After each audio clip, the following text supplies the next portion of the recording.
graduating, what does the future hold for us African youth?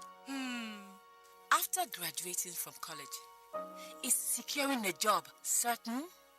I want to further my education. Why shouldn't I leave this country to seek other opportunities? As an aspiring fashion designer who would like to trade in textile all over Africa, how do I get funding for my business? Trade? Are we even sure of economic stability?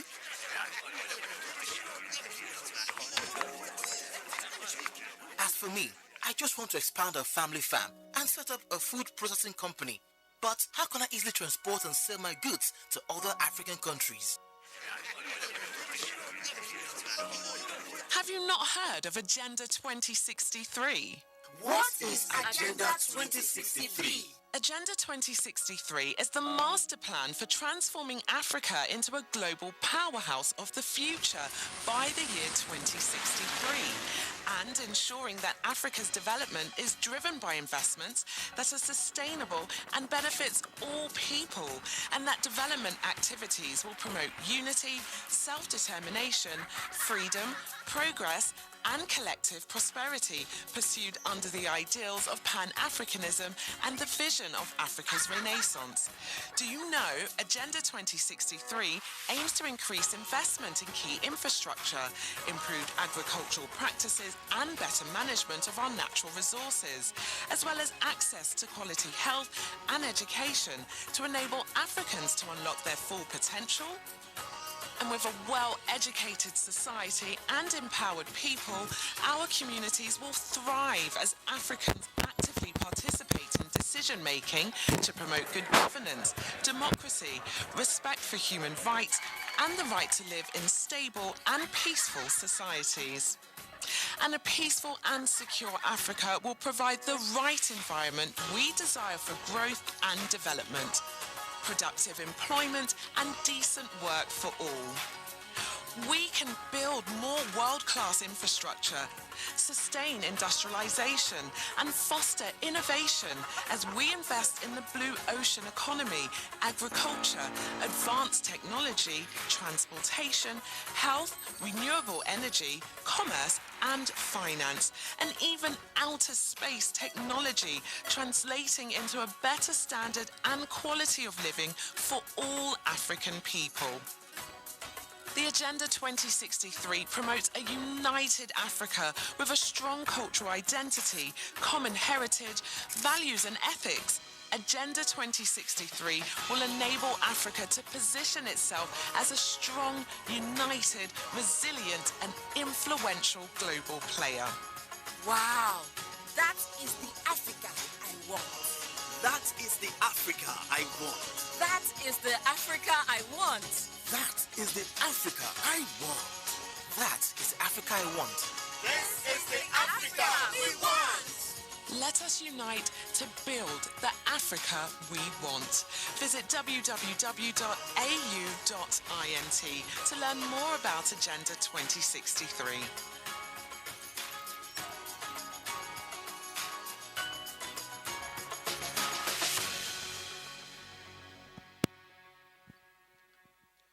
Honourable members. The Agenda 2063 is a continental development plan for Africa whose achievement will lead Honourable to an Mr. President. prosperous and peaceful Africa driven by its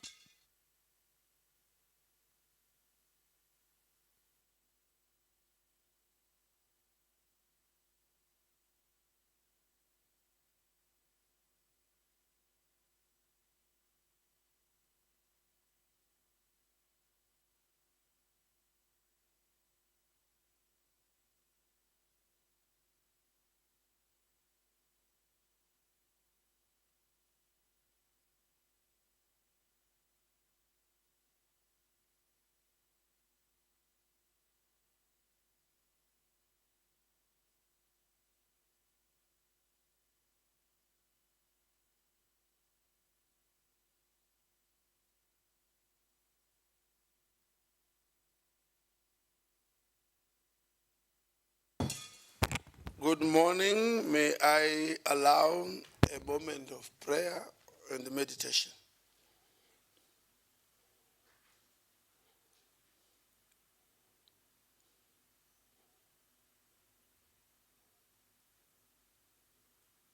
Thank you. You can take your seats.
Good morning once more.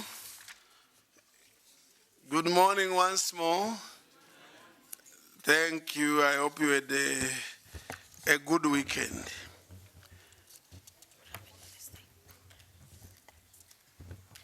Now, before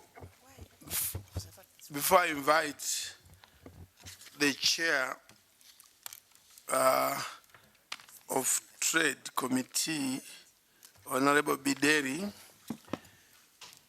may pursuant to provisions of Rule 38.1 of the Rules of Procedure, it is with great pleasure that I invite Mr. Ali Mohammed Ali Abdel Ghaffar, the Director of Trade in Goods and Competition at the Secretariat of the AfCFTA, to enter the chamber. Welcome. Thank you. You can take a seat, I think, just there. Yeah, there. Thank you.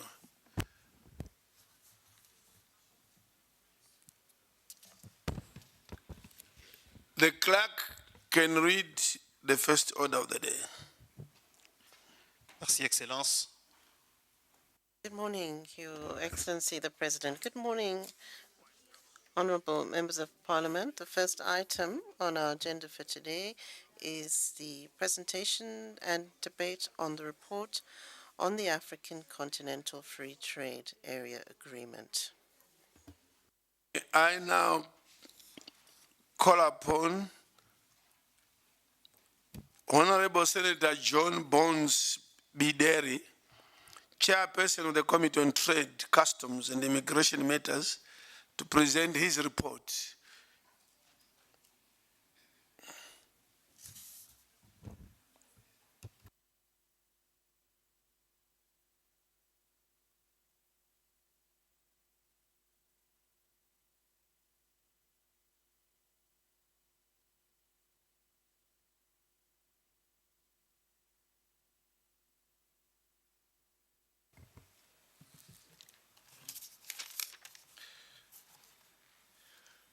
The Right Honorable President of the Pan-African Parliament, Honorable members of the Bureau, Honorable members of Parliament, I would like to take this opportunity to thank you for scheduling the report of the Committee on Trade, Customs and Immigration Matters today.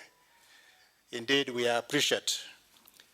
I would also like to take this opportunity to thank members of the Committee on Trade, Customs and Immigration Matters for having had an opportunity to review the report and adopt it and make it ready for the presentation today. Right Honorable President, I would wish to present to the plenary the report of the Committee on Trade under the African Continental Free Trade Area, pursuant to the provision of Rule 26, Sub-Rule 3 of the Pan-African Parliament Rules of Procedure. The Committee on Trade, Customs and Immigration Matters has the responsibility to consider matters relating to the development of sound policy for cross-border, regional, and continental concerns within the areas of trade, customs, and immigration. The committee has the responsibility of introducing issues of trade and customs for consideration by the Chamber and to come up with recommendations.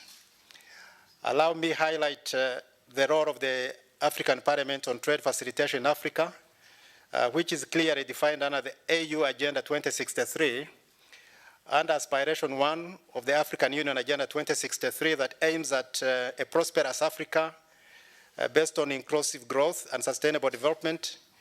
The Pan-African Parliament has the role to promote inter-African trade as a conduit for growth, promote policies that will increase working capital, trade finance, and ensuring access to farms and businesses and small, medium, and micro-size enterprises, and support and facilitate the implementation of the action plan for boosting inter-African trade. And Aspiration 2 of the African Union Agenda 2063 that aims at an integrated continent politically on the ideals of the Pan-Africanism and vision of Africa's renaissance. The Pan-African Parliament has the role to, first of all, promote the ratification and adoption of treaties and protocols related to the creation of regional and continental free trade area, customs union, and common market. Support development of regional frameworks that enhances access at points of entry for women involved in cross-border trade. Advocate for the ratification and domestication of relevant trade agreements by AU member states. Advocate and lobby for the adjustment and removal of tariff and non-tariff barriers to trade, respectively.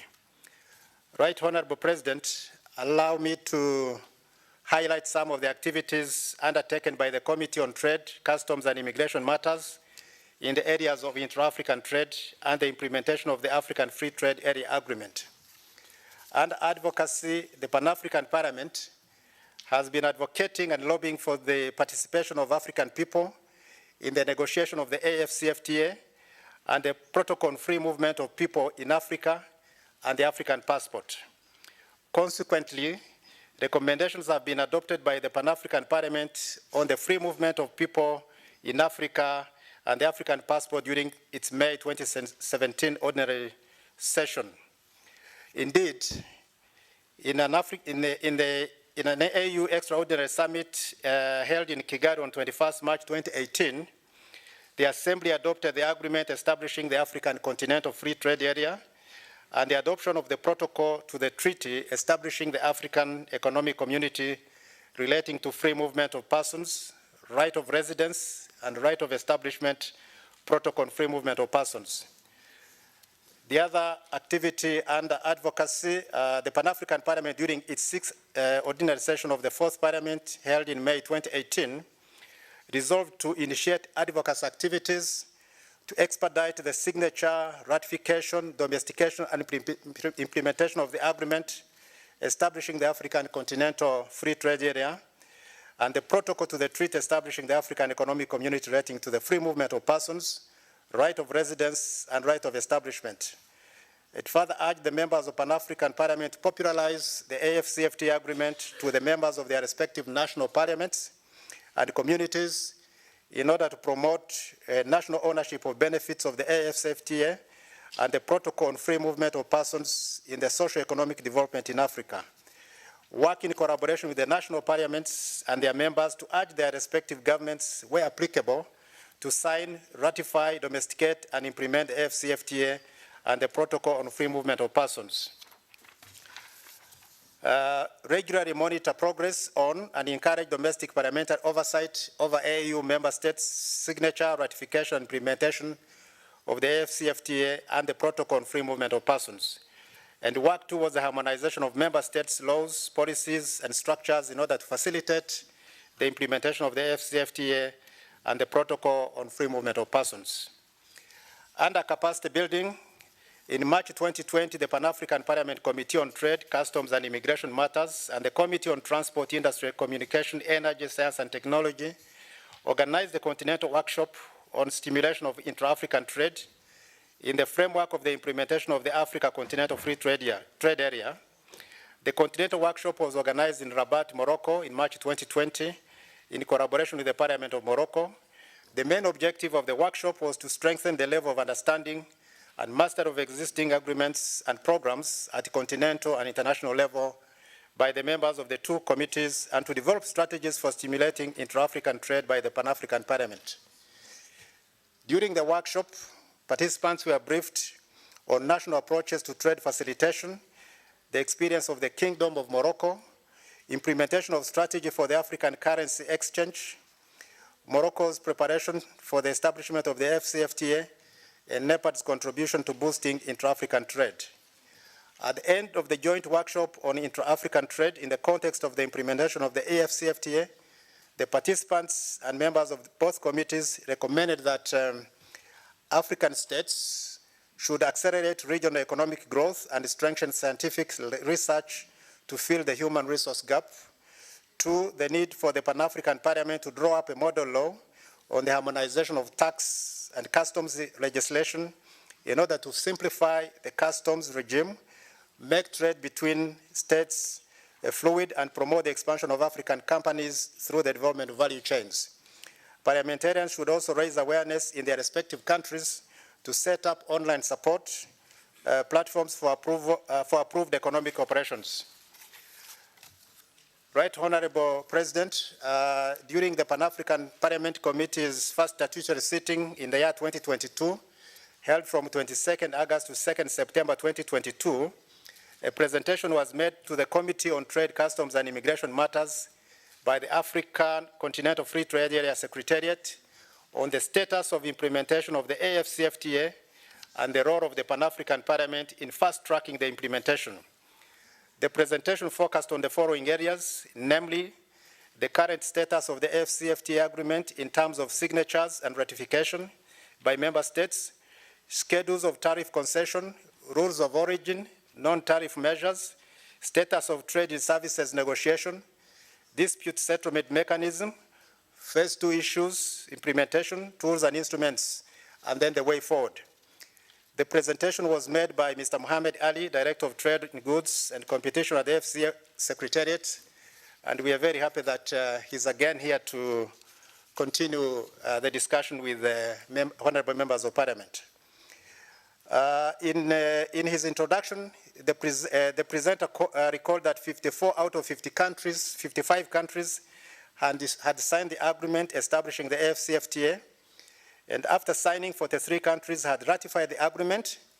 To date, 46 countries had already submitted their service offers to the AfCFTA Secretariat for approval, and this is an indication that some countries are interested in setting up a common space.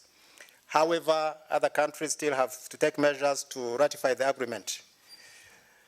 At the end of the presentation, the members of the committee made the following recommendations. 1, that members of the Pan-African Parliament whose countries have not yet ratified the AfCFTA agreement should push for its ratification so that their citizens enjoy the benefits of continental integration. 2, that parliamentarians were urged to sensitize their respective countries to create national committees for AfCFTA within the ministries of trade so as to facilitate collaboration with the AfCFTA Secretariat and the private sector. Number 3, parliamentarians should advocate for the signing and ratification of the protocol to the treaty establishing the African Economic Community relating to free movement of persons, right of residence, and right of establishment. Currently, only 4 African countries have ratified the protocol, which is certainly a barrier to the free trade that we all anticipate in this continent. In conclusion, in view of the importance of the African Continental Free Trade Area and the benefits it brings to the people of Africa and beyond, the Committee on Trade, Customs and Immigration Matters resolved to bring the matter to the attention of all honorable members of the Pan-African Parliament through this first ordinary session of the 6th Parliament of Pan-African Parliament. Therefore, the AfCFTA Secretariat will make a presentation to this August House with a focus on the progress made by the African countries towards the implementation of the African Continental Free Trade Area and the role of the Pan-African Parliament in facilitating the continental integration. Right, Honorable President, allow me to again thank Mr. Mohammed Ali, Director, Trade in Goods and Competition at the AfCFTA Secretariat. representing the Secretary General of the AfCFTA Secretariat, and I believe you'll allow him to make his presentation. I thank you, Right Honorable President of the Pan-African Parliament, honorable members of the Bureau, and honorable members of Parliament. I thank you.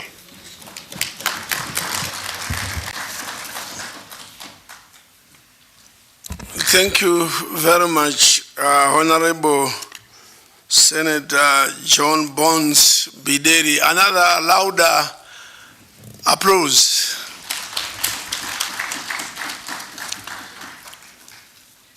Now, to complement, support the presentation by Honorable Bideri, the Chair of the Trade Committee, we have Mr. Ali Mohammed Ali Abdel Ghaffar, Director of Trade in Goods and Competition at the Secretariat of the AfCFTA, to present his report. Thank you.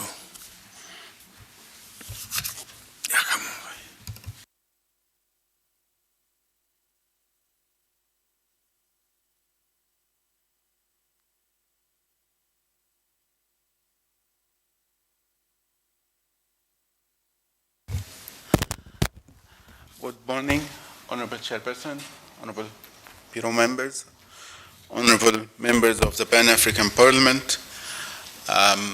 Good morning, and I convey the greetings of His Excellency the Secretary General of the AfCFTA for the Parliament members.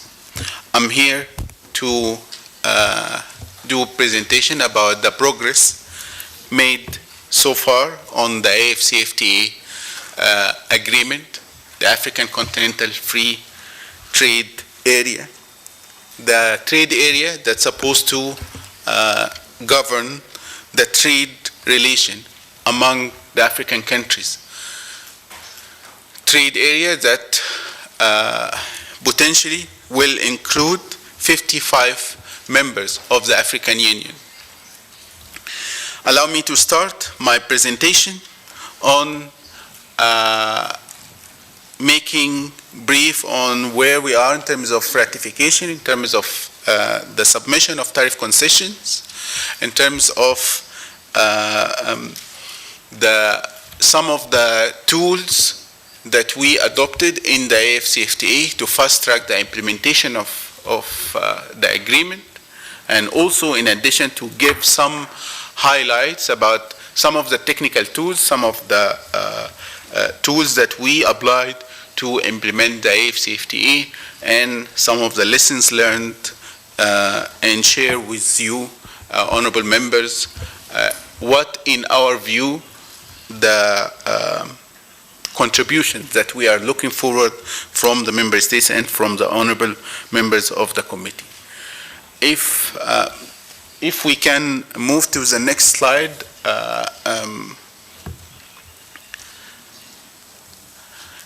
As we stand now, we have 54 countries signed the agreement.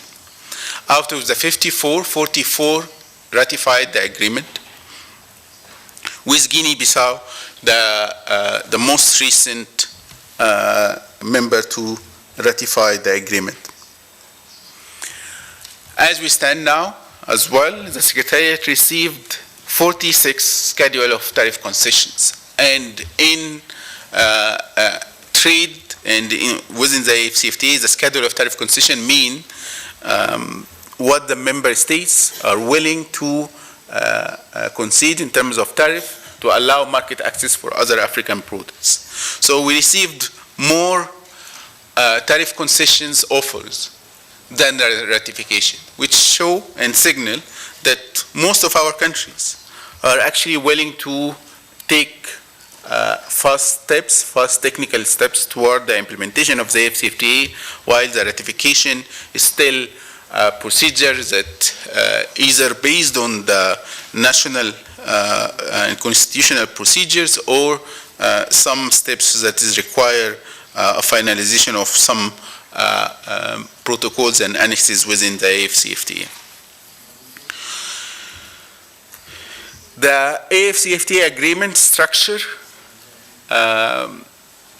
is divided on two phases. Phase one, a phase that include protocol in trading goods, protocol in trading service, protocol on dispute settlement. Phase two is a phase where we agreed to negotiate protocols on competition, policies, investment, intellectual property rights, digital trade, and women in youth and trade. So, as you see, honorable members of the parliament, the AfCFTA is not yet just another ordinary trade agreement where we just allow market access for trade in goods and commodities to cross the border. However, during the time of negotiations, and I was privileged to be one of the chief negotiators in the agreement, we agreed that we will take it further, we'll take further steps toward a common market instruments without being officially a common market. As we stand now, and I want to thank the Honorable Chairperson of the Committee on Trade, who made my job easier today, presenting our progress from the last time I was here in the Pan-African Parliament in August.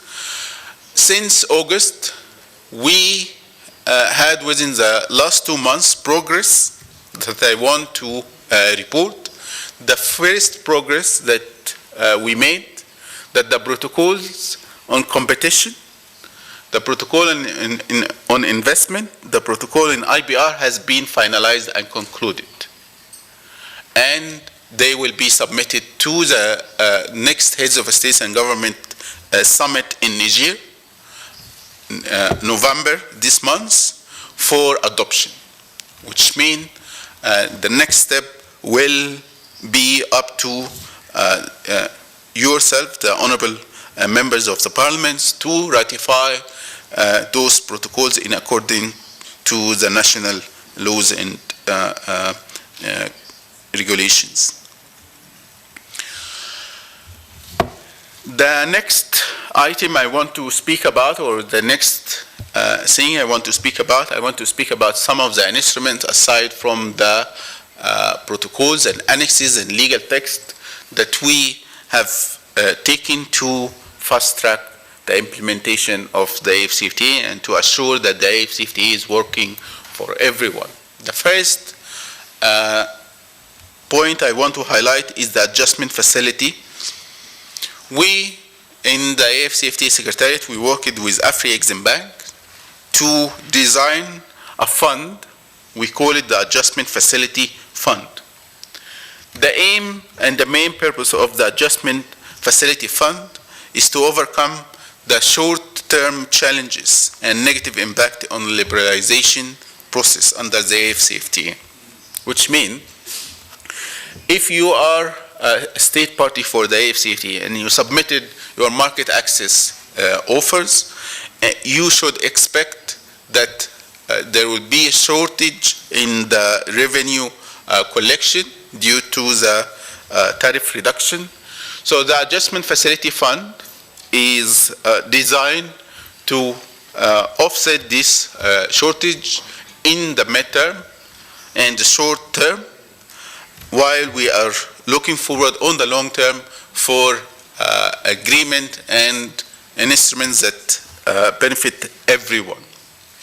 So that is the first instrument we put in place with Afri-Exim Bank. The next instrument that we work with also with Afri-Exim Bank and is PAPS, the Pan-African Payment and Settlement System. It is a system that would allow African countries to trade among themselves and trade with their national currencies. Every year, the estimate of having to transfer and change our local currencies to hard currencies like the US dollar and euros, to be able to trade with our neighbors. Estimated that we are wasting only for the fees for transaction, we are wasting more than 5 billion US dollar. So, together with Pan-African, together with Afro-Exim Bank and with support of the central banks, we are aiming to launch the Pan-African Payment and Settlement System, where in the future the traders, they will be able to go to their commercial banks and apply for trading under the AfCFTA using the Pan-African Payment System, which will allow them to pay for the goods that they are importing in their national currencies or receive the payment in their national currencies. Another instrument or another tool we are using to implement the AfCFTA and fast-track its benefit is the Intra-Africa Trade Fair. It is biannual trade show, the recent one held here in South Africa.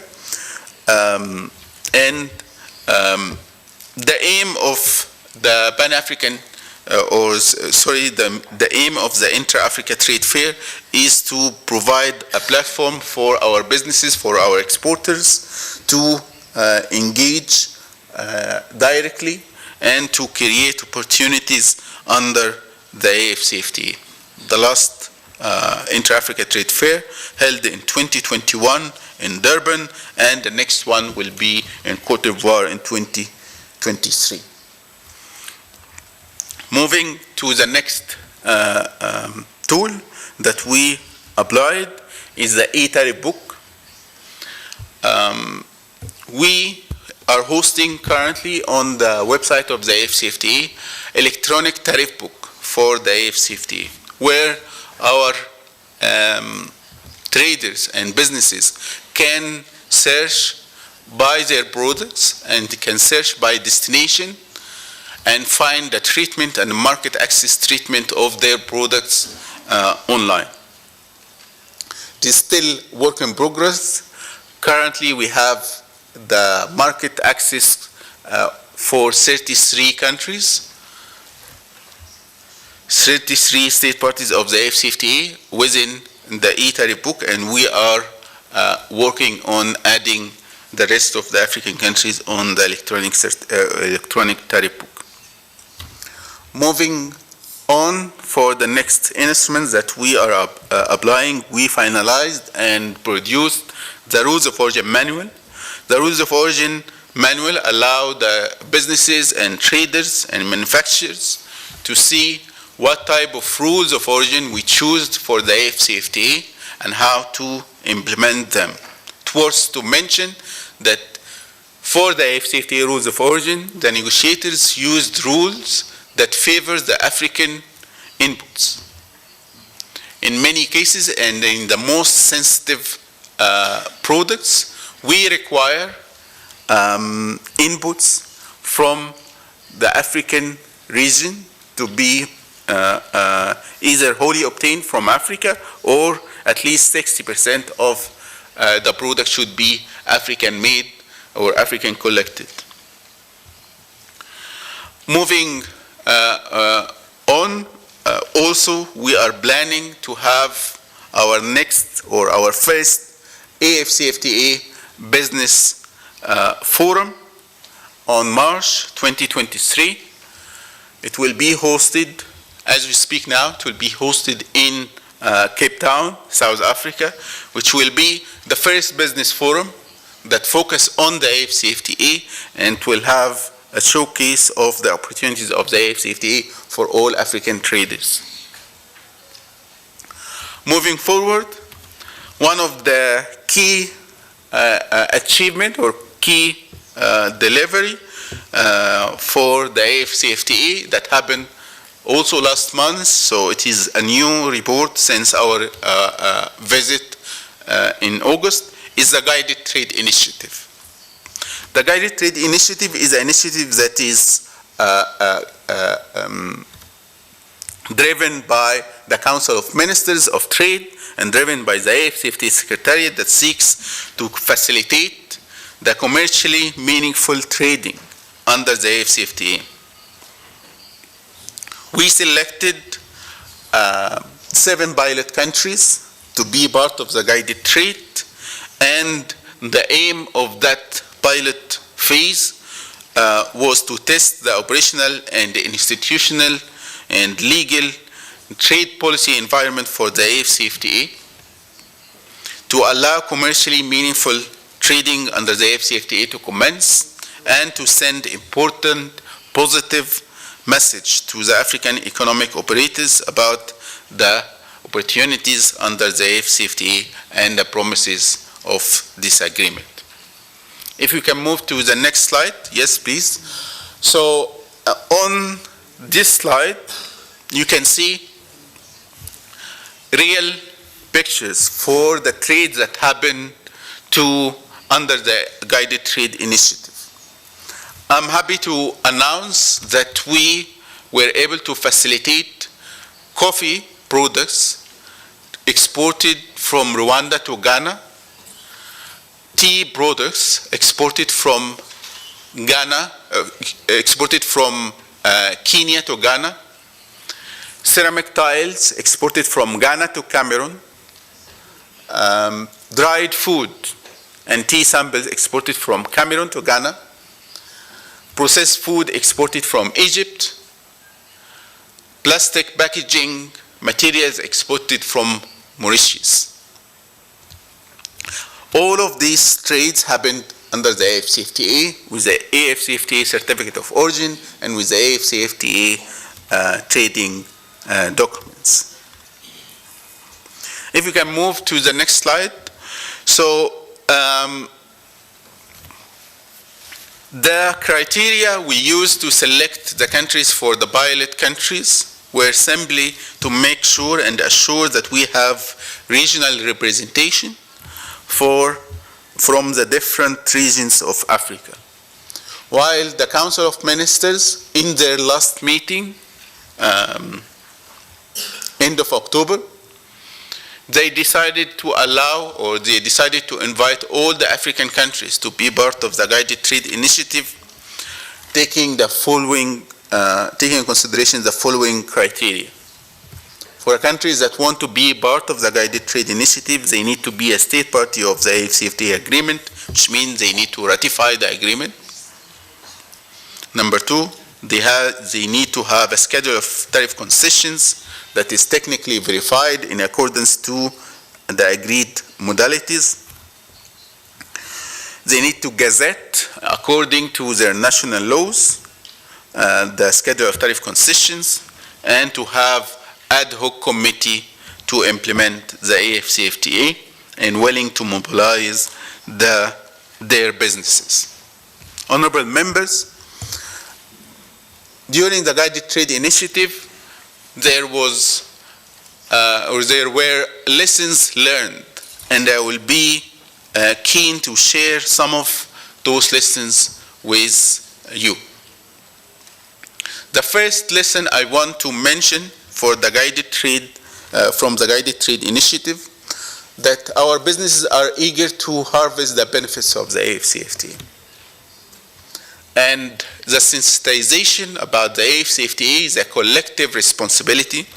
There is no one institution in Africa, whether it was the AfCFTA Secretariat or the African Union, alone can do that part of sensitization. Number 2 is having a committee on the national level, high-level committee, high-level ministerial committee, will fast-track and allow the harvest of the AfCFTA. The reason we were able to work with these 7 countries is because they have operational AfCFTA dedicated committees on a ministerial level that bring together the ministries of trade, finance, and any relevant ministries to the trade process. The other lesson I want to share is how our tariff concession and how our market access is being structured. That may seem somehow more technical issue, but it is also, in its heart, it is a political will.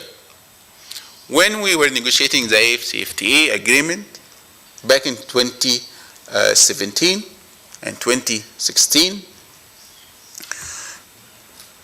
the negotiators chose a market access scheme that will allow full market potential, market access potential, over 5 years for developing countries and 10 years for least developed countries, while maintaining 3% exclusion list and 7% of our products as a sensitive list. Being sensitive means it will be liberalized over 15 years. The world had changed since 2016 and 2017, and the economic situation changed. The challenges of COVID-19, the challenges of the geopolitical problems we are facing, and the food and grain crisis we are suffering from mean one thing, mean that we need to fast track the implementation of the AfCFTA agreement. We need to fast track a market where, a single market for Africa, where we can trade among ourselves freely, where we reduce the reliance over some countries that is still going under troubles, and relying on usual partners that show to us that during COVID situation and during the crisis, their first priority were to help each other while we had to wait in line before we can get our essential needs. So that is a lesson learned, and I'm happy to announce that during the next summit, the Secretary General of the AfCFTA will address the matter and invite the heads of states and government to adopt duty-free and full market access for agriculture and specifically for grain under the AfCFTA starting from January 2023. And hopefully that proposal will get support, and that is really the appeal I'm making here for you as a parliament members to support that proposal. So those are some of the lessons learned from the implementation of the Guided Trade Initiative. If we want to fast-track the implementation of the AfCFTA, we need political will, we need political guidance from yourself and from our leaders.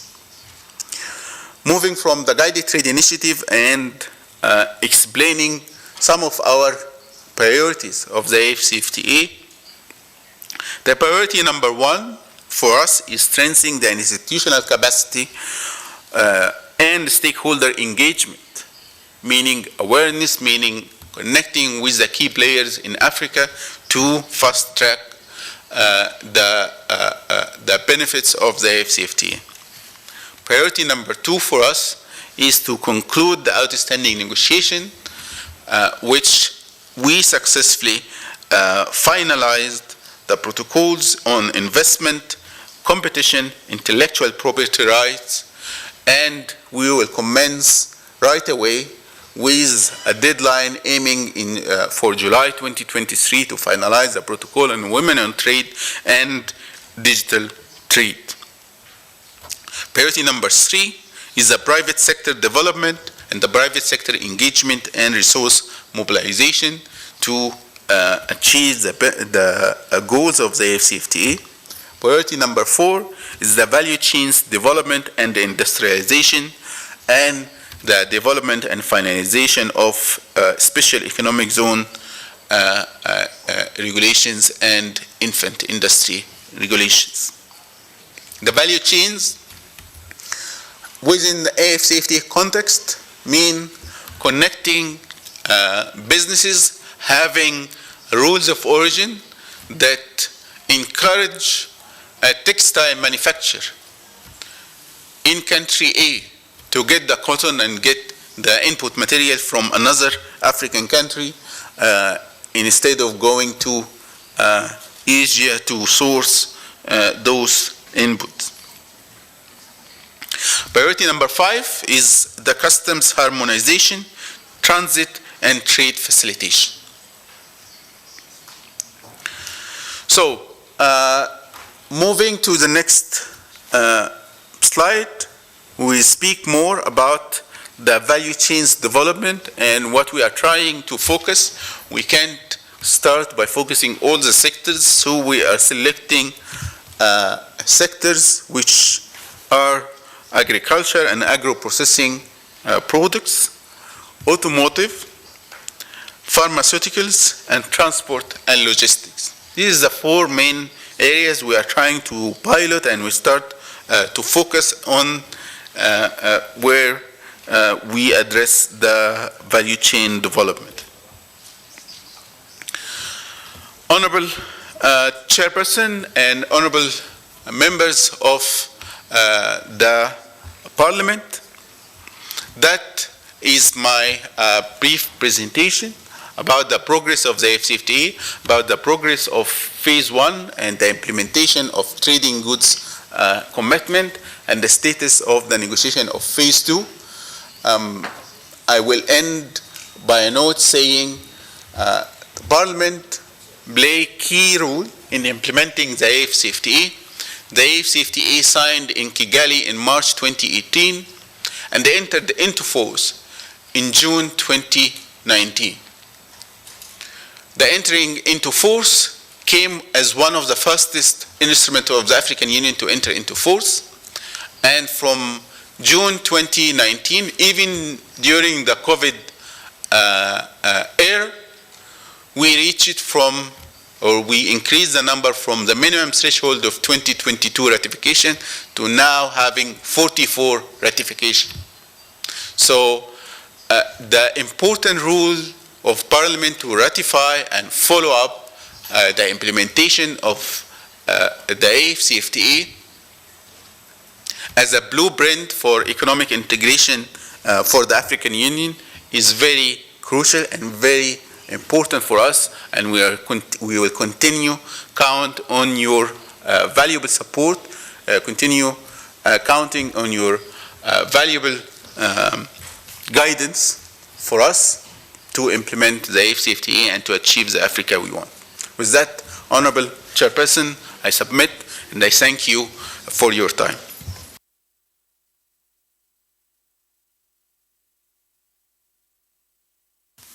Thank you very much. Another loud applause.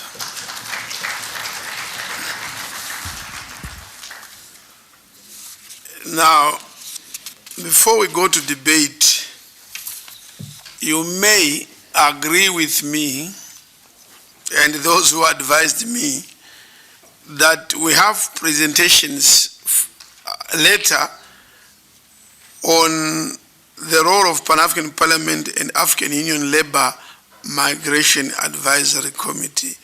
And so the issues of gaps in women and men migrant workers, protection in Africa through advocacy for use of legal instruments, and even the issue of labor migration in Africa.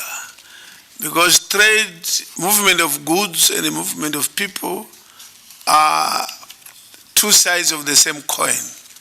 So if the members would understand that if we can simply move to these reports so that when we debate trade, we also talk about labor migration itself. So allow me then to call upon the clerk to read the next order. Le prochain ordre.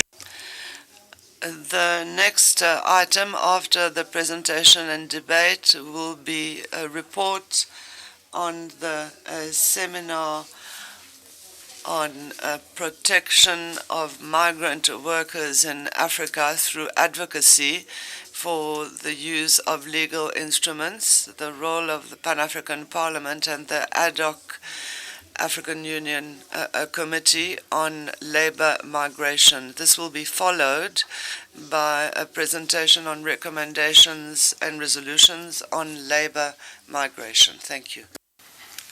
Thank you. I therefore call upon and invite Honorable Senator John Bones Bideri, Chairperson of the Committee on Trade, Customs and Immigration Matters.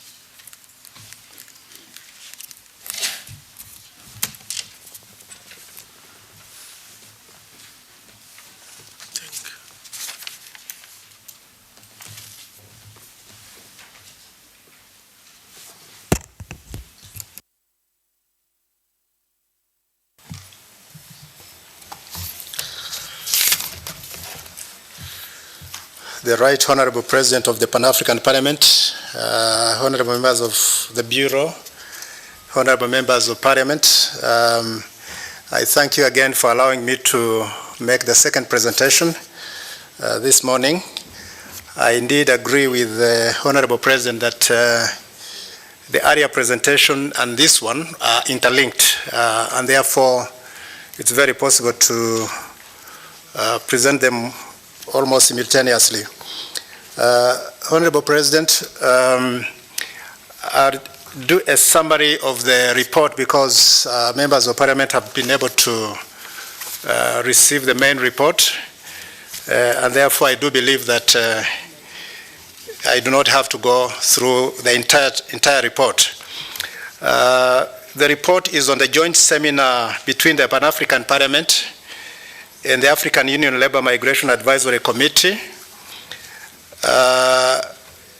The seminar was organized in accordance to the functions of the committee stipulated in Rule 26, Sub-Rule 3 of the Rules of Procedures of the Pan-African Parliament, in which the Committee on Trade, Customs and Immigration Matters is mandated with the development of sound policy for cross-border, regional and continental concerns within the areas of trade, customs, and immigration.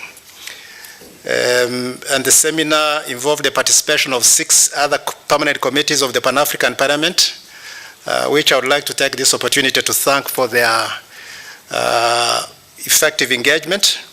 And these are the Committee on Health and Labor and Social Affairs, the Committee on Transport, Industry, Communications, Energy, Science and Technology, Committee on Gender, Family, Youth, and People with Disabilities, Committee on Justice and Human Rights, Committee on Rules, Privileges, and Discipline. All these committees were involved. And I would like to take this opportunity to highlight some of the key issues that were raised during the official opening. The official opening of the seminar was done by the 4th Vice President of the Pan-African Parliament, Honorable Francois Ango Ndutum, representing the President of the Pan-African Parliament. In the official opening, he held and supported the initiative as a benchmark for dynamic cooperation between the Pan-African Parliament and the African Union Labour Migration Advisory Committee. He again commended and sincerely thanked the African Union experts for their consistent willingness in sharing their knowledge and experience in order to build the parliamentarians' capacity with regard to various skills, understanding different policies and programs. The 4th Vice President identified the seminar as a medium of exchange and sharing of experiences concerning the issue of Africa's labor migration, and also a forum to consider the means of buttressing the legal framework. He affirmed that migrant workers were actually vulnerable victims of human rights violations since they were not citizens of their host countries. And by reason of their status, they often lived in precarious conditions, and in particular, women migrants face other additional challenges, especially gender-based violence. Now, the context or the background of this partnership, this seminar was organized within the framework of activities that are catalytic actions of the Joint Labor Migration Program of the African Union, International Labour Organization, IOM, and ECA, among others. And the 2 major activities under this arrangement is to support the participation of the Labour Migration Advisory Committee in session of relevant AU policy organs such as the Pan-African Parliament, among others, and support the operationalization of the AU Labour Migration Advisory Committee advocacy plan, including ratification and domestication of legal instruments. The two activities contribute towards achieving increased tripartite discourse, cooperation, and coordination of labour migration within the continent. In conformity with the Joint Labour Migration Programme, the Pan-African Parliament has key roles to play in achieving the above objectives. The first one is facilitating the advocacy and the capacity building of its members and the regional parliaments in the area of labour migration, disseminating and popularizing the legal instruments of the African Union and the regional economic communities, as well as the international legal instruments and labour migration mobility. The third one is enhancing existing collaboration and lobby other key stakeholders to advocate for ratification and domestication of relevant legal instruments. Fourth, gathering information in order to monitor and assess the status of member states, ratification and implementation of their relevant legal instruments. And finally is promoting and supporting the ratification of international human rights standards concerning human and labor rights and the incorporation of these standards in the laws and national policies of member states. Right Honorable President, allow me to highlight some of the key issues that were raised during the presentations. Under Session 1, the presentation of the Joint Labour Migration Programme by the African Union, the session was led by Madame Odette Bole, the JLMP coordinator, and the session was moderated by myself. And in her presentation, the coordinator indicated that the Joint Labour Migration Programme is a coordinated response to guarantee safe, controlled, and regular migration. That is an ambitious program addressing the issue of cross-border migration from the standpoint of strengthening the appropriate legal framework for the protection of migrants, controlling migratory flows to achieve sound governance geared towards inclusive economic growth. And indeed, it is an initiative aimed at realizing a decision by the heads of state and government in keeping with the African Union Agenda 2063, the fifth key priority area in the Declaration and Plan of Action on Employment, Poverty Eradication, and Inclusive Development, which was adopted by the Assembly of Heads of States and Government in January 2015 in Addis Ababa, Ethiopia.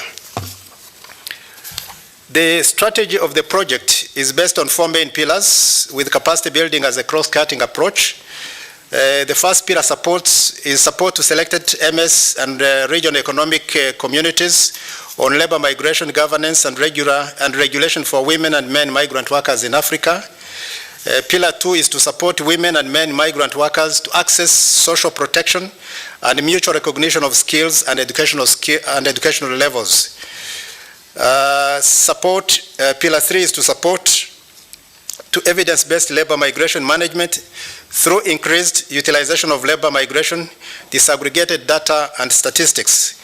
And Pillar 4 is steering coordination and implementation of labor migration issues. So the coordinator defined the responsibilities of the Pan-African Parliament as a consultative organ of the African Union in the adoption of the Joint Labour Migration Programme as having a central role to play in the effective implementation of the joint programme. And as part of the continental leadership, the Pan-African Parliament should sensitize African population of the content of this joint programme and uphold the rights of migrant workers as well as those of their family members. The Parliament should also urge African Union member countries to ratify the protocols and extend the programme of all states through advocacy.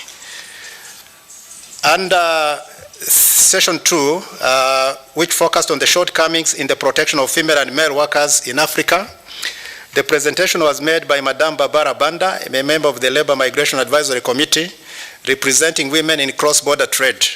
The session was moderated by the chairperson of the Permanent Committee on Gender, Family, Youth, and People with Disabilities, Honorable Dao Gabala Mariam. In her presentation, the expert disclosed that women in cross-border trade played a very important role in the economy, and about 70% of these women operate in the informal sector, and contribute 40% of income, which go directly to meet the vital needs of their families. Women traders, however, face all forms of challenges, such as physical violence, harassment by government officials at the borders, and in particular, the presenter singled out the customs officials and theft of their goods. This situation has the effect of increasing the economic cost in trading, and indeed, it should be considered as a barrier to trade. On the legal front, the expert stated that female migrant workers do not receive any protection because some non-member states refuse to apply conventions 97 and 143, which prescribe equal treatment of migrant workers and provides for anti-discriminatory measures. Furthermore, several countries have not ratified the African Union Protocol on the free movement of persons and goods. That also applies to the United Nations Convention on the protection of the rights of all migrant workers. These legal deficiencies put in lives of workers at risk and even present a factor of social instability in member states.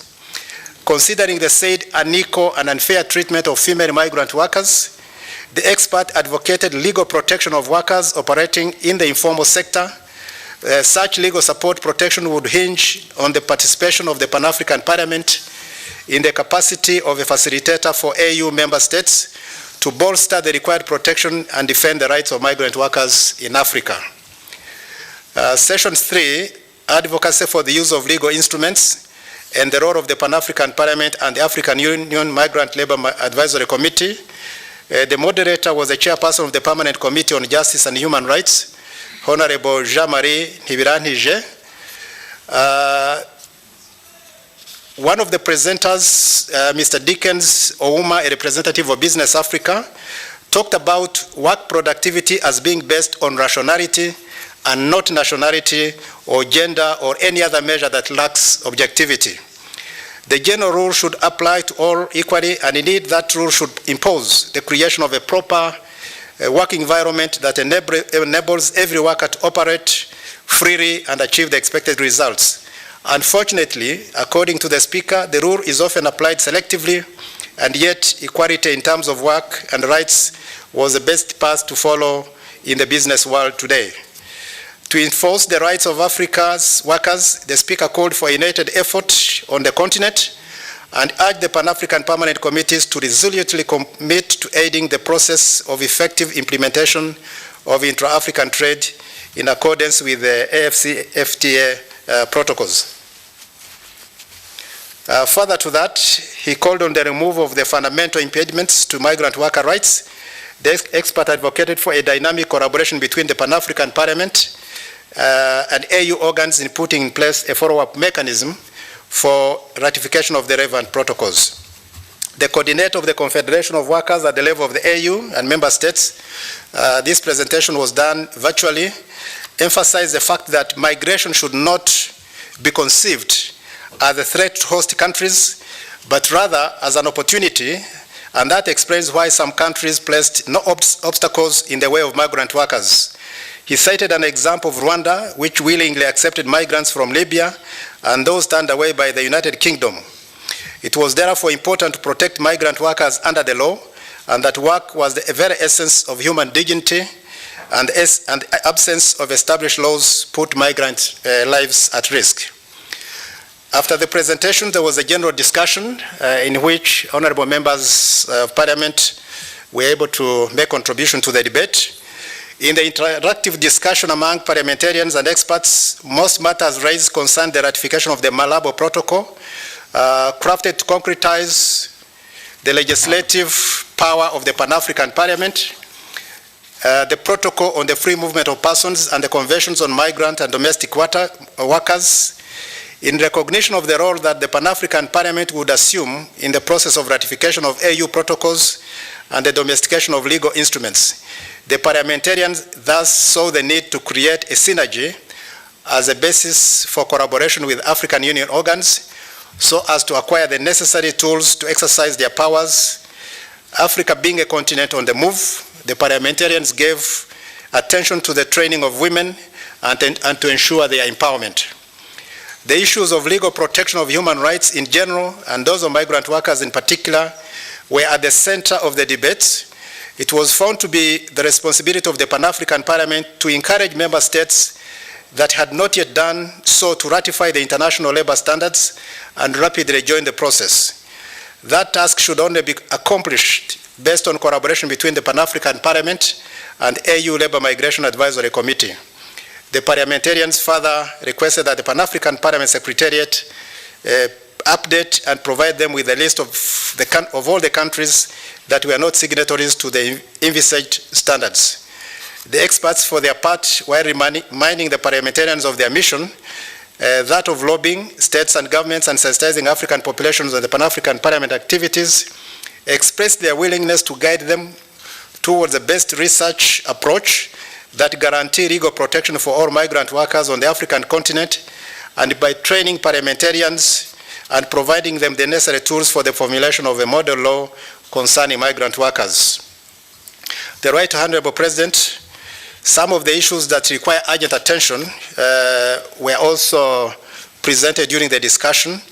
The members of the Pan-African Parliament expressed satisfaction with the implementation of the Joint Labour Migration Programme as a concrete step in strengthening the protection and the promotion of the rights of migrant workers and their family members. Furthermore, the important role played by the Pan-African Parliament in the implementation of the said programme was also acknowledged.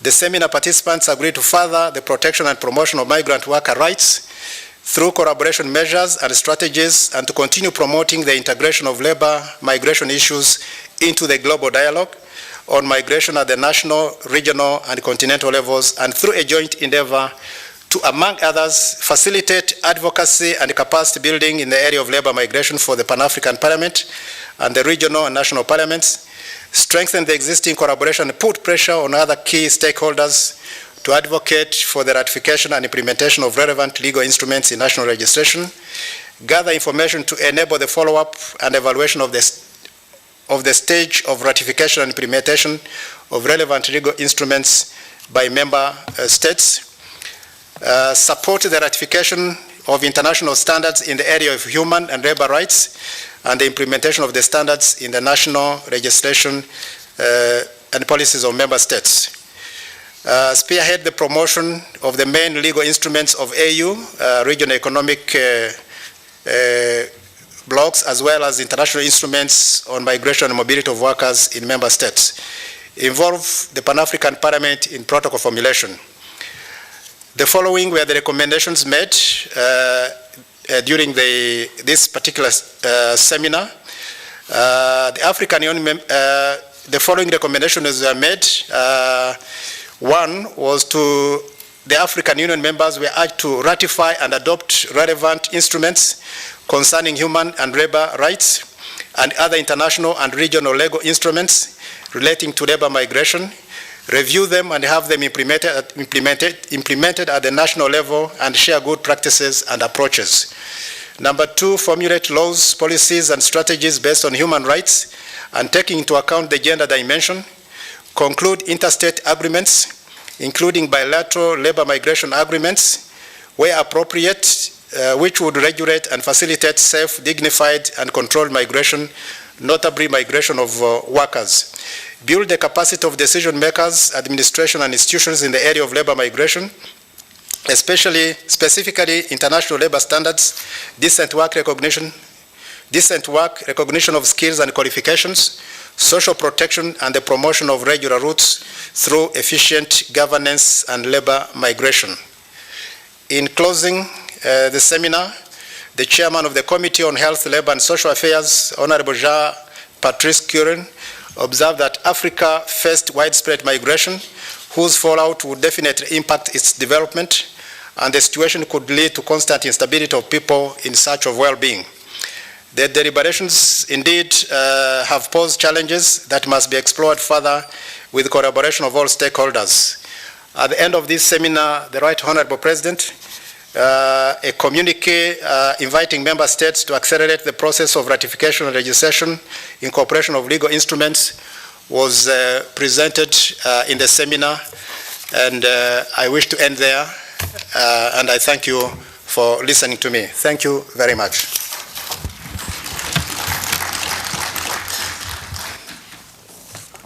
Thank you, Honorable Bideri, for the three presentations.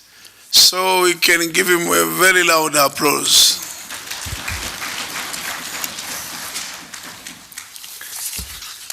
I now allow debate on the presentations. And a few people have registered to debate. And we'll start with Honorable Ayers Ali of Mozambique.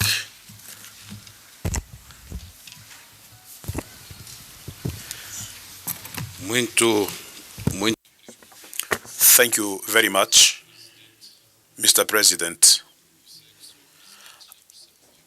I know that you can understand Portuguese now, Mr. President, but maybe it's better that you put your headphones so that you follow interpretation. I want to start by greeting you, Mr. President, because you have brought to us a very important issue, a very important item on our agenda. I want to commend the three presentations that are very, very positive. It is a report of an in-depth work that is being carried out. I couldn't resist to ask for the floor because this is one of the substantive issues, one of the challenging issues that we face on our continent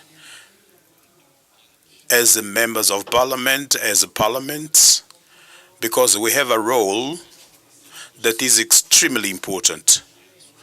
We want to bring about the sustainability, we want to bring about development, so we have to promote this process of free trade, free movement of people and goods among our nations. Little by little, but steadily, we have to get out of this abnormal situation whereby our countries feel that it is easier to do business with the countries from other continents than doing business and then trading with the neighboring countries on the African continent. It's true that this is a difficult situation that we have inherited from colonialism, but little by little and steadily we have to walk this path. We have to trade with our neighbors. We have to trade among our sub-regions. This is what will bring about sustainability and make it possible for us to grow as a continent.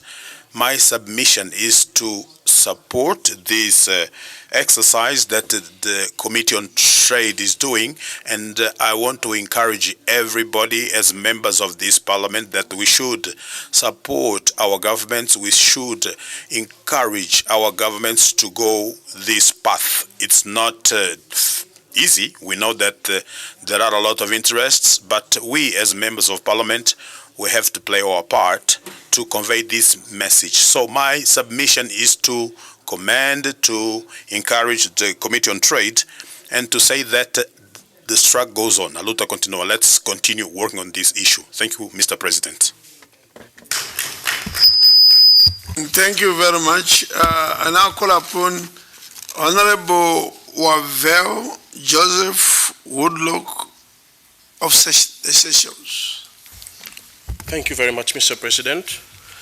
I will start by thanking Honorable Bideri, the Chairman of the Trade, Custom and Immigration Committee, for a very comprehensive report and recommendation on trade on the African Continental Free Trade area, and also Mr. Mohamed Ali for your presentation, a very detailed presentation, which you did both in our committee and also today in the plenary. I am a member of the said committee. As per the report, 54 countries have signed the AfCFTA agreement. 43 countries have ratified the agreement, meaning that we have enough ratification for the agreement to come into force.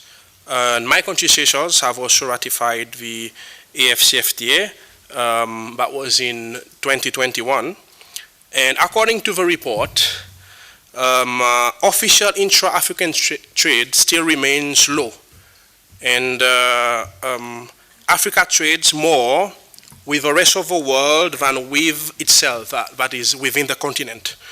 And one of the main reasons for that, why African countries are not trading enough with one another, is because of lack of information on market opportunities and market access conditions. And you mentioned some of the tools of the operational instrument of the AfCFTA. But in my opinion, one of the most important instruments or tool is the African Trade Observatory, which is supposed to serve as a repository of trade information, business opportunities, and available markets in the African countries, on the African continent. The ATO will also allow us to monitor in real time the pace of trade and economic integration in Africa. Mr. President, I would like to ask Mr. Mohammed Ali a question. Now, what is the status of the ATO, the African Trade Observatory, and its implementation? I feel that not enough emphasis is being placed on the ATO, which is, as I said earlier, is an important instrument that will create a database of information on markets and business opportunities on the African continent that is in all African countries. Thank you, Mr. President. I submit. Thank you, Honorable. I now call upon Honorable Patrick Oshabensamba of Uganda. Thank you very much, Mr. President. Please allow me to thank Honorable Bideli, the Chair, and the committee for the effort around the activities of trade in the African continent. Mr. President, when you look at what happened during the COVID-19 situation, Africa could not manufacture its own vaccines here. Not that we never wanted, but on the table of trade, Africa, on table of trade negotiations, Africa is never thought about. We are never given priority, we're always ignored. So the earlier we think about Africa and the African market, the better. So I want to thank AU for the effort that they are working on in this area.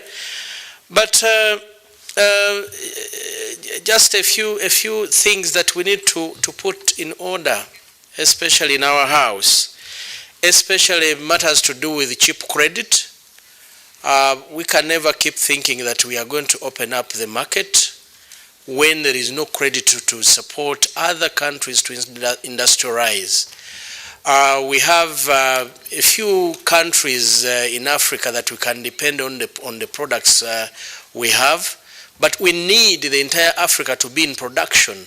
So among the things that we need to focus on is finding means of providing access to cheap credit to the manufacturers in Africa to the level compared to how the Europeans and other continents access credit. Until a time that we choose to trade between ourselves, we are just a big joke. We are just, if we can't agree on democracy, on human rights, at least let us agree on matters to do with trade. Because even when we try, our countries, each one of them is small in a way. We only make impact if we are a one big market, a 1.2 billion market. It makes a lot of sense. Mr. President, my country has been investing in a public transport bus, and the market they are looking on is Africa. But unless this program of Africa, this AfCFTA is actualized, that bus will be just a white elephant in our country, because it's not a market big enough to make it commercially viable. So I want to call upon honorable members of parliament. There is a recommendation which I want us to take, all of us, where the chairperson has recommended that we start AfCFTA committees in our parliaments. And probably then the discussions will begin at that level, what needs to be done by our governments, then we start pushing in the right direction. Thank you very much, Mr. President. Thank you, Honorable. I call upon Honorable Muntaka Mubarak. Thank you, Mr. President. And let me thank the chair of our trade committee and his team for the great work done. Mr. President, let me just say that this is probably one of the last chances for us as Africans to unite. Why am I saying that? If we can agree to trade among ourselves, it will take a lot of suspicion and a lot of mistrust among us. Sometimes I find it very funny that the politicians in Africa are given diplomatic passports just to travel and go and talk, when the ordinary citizens that truly need the free movement are denied the access. In ECOWAS, we have had a single passport for well over a decade now. Even within the West African sub-region, movement is not as easy as you may think. It is probably much easier to fly from Accra to New York cheaper than to fly from Accra to Abuja. Why? There's no market for it. And earlier this week, last week, I made a submission about our taste as Africans, especially the middle class. Mr. President, permit me to reiterate some of the good areas of changing our taste. It is estimated by the African Development Bank that the middle class in Africa is growing and is currently ranging between 300 to 350 million. If these figures are right, the 350 million is just about the population of America. It is about half the population of the whole of Europe. So if we in the middle class decide to change our taste and look within the continent, we will be doing so much good to our continent that we will catapult and catalyze this development of African countries. I put it roughly that you and I, in the middle class, spend roughly $2,000 annually on goods and services that are from either America or Europe or Asia. If this small figure, which you all of us know, we spend far more than that, is spent within the African continent, and you multiply that by 350 million middle class in Africa, that alone provides a market for 700 billion. 700 billion, just 2,000. But Mr. President, you and I agree that some of us in the middle class spend 10 to 20, 30, 50,000 annually buying goods and services outside the African continent. So if we begin to look within and be frank with ourselves and say that, look, starting from my good self, henceforth, I will not patronize anything outside Africa. If I need a good shoe and I can't find it in Ghana, I look to Togo, I look to Nigeria, I look to South Africa, I look to other African countries. If we take that commitment, starting from we the parliamentarians, believe me, we will provide leadership, we will provide direction. And I would say, if this works very well, in just about 10 years, we'll begin to turn the fortunes of Africa, because we will have created a market that will give the ordinary citizen of Africa the opportunity to expand their farm, the opportunity to expand their business, the opportunity to do better than they are doing now. Let me commend the Secretariat for the initiative of trying to have the payment system. Today, look across the African continent.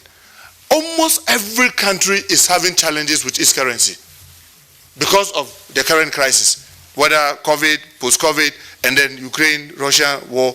Almost every African country, West in Ghana, in Nigeria, I mean, currencies are just dropping, and simply cost of food and medicine is just skyrocketing, and it's becoming so much challenge.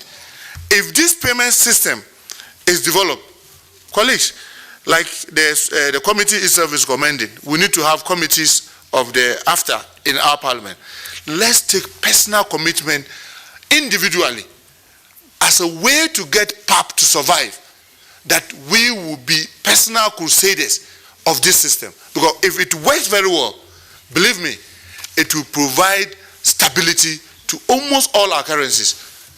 But let me end, Mr. President, by saying, if we think our effort to come together through trading among ourselves is going to come easy, let's think again. The Europeans are not going to sit aloof. The Americans are not going to sit aloof. The Asians and China, they are not going to sit and just allow us to easily do that, because they know the implications on their own economy. They don't care. I mean, they control, their wish is to continue to enslave us so that we can continue to be dependent on them. So we should have this at the back of our mind. Whether you are a parliamentarian in PAP or in your national parliament, anytime there's an agreement to be signed in your parliament, have this AfCFTA at the back of your mind. If you are sitting on an entity in your country, whether it's in a governmental agency, whether it's in parliament, and there are procurement, have AfCFTA at the back of your mind, that no matter the challenges, you prefer first to domesticate than to just give it out to people outside the African quarter. If we commit ourselves to this and do it very well, starting from Pan-African Parliament with about 250 members of parliament, believe me, it is going to radiate and it's going to project and to exponentially provide direction across the whole of Africa. I want to once again thank the committee for a good work done, and to say that all this that we are doing, if goods can move freely, without people able to move freely, it will continue to be a big impediment. Thank you very much, Mr. President, for the opportunity. Thank you very, very much. I now call upon Honorable Amari Beja. Trade and transport are two sides of the same coin.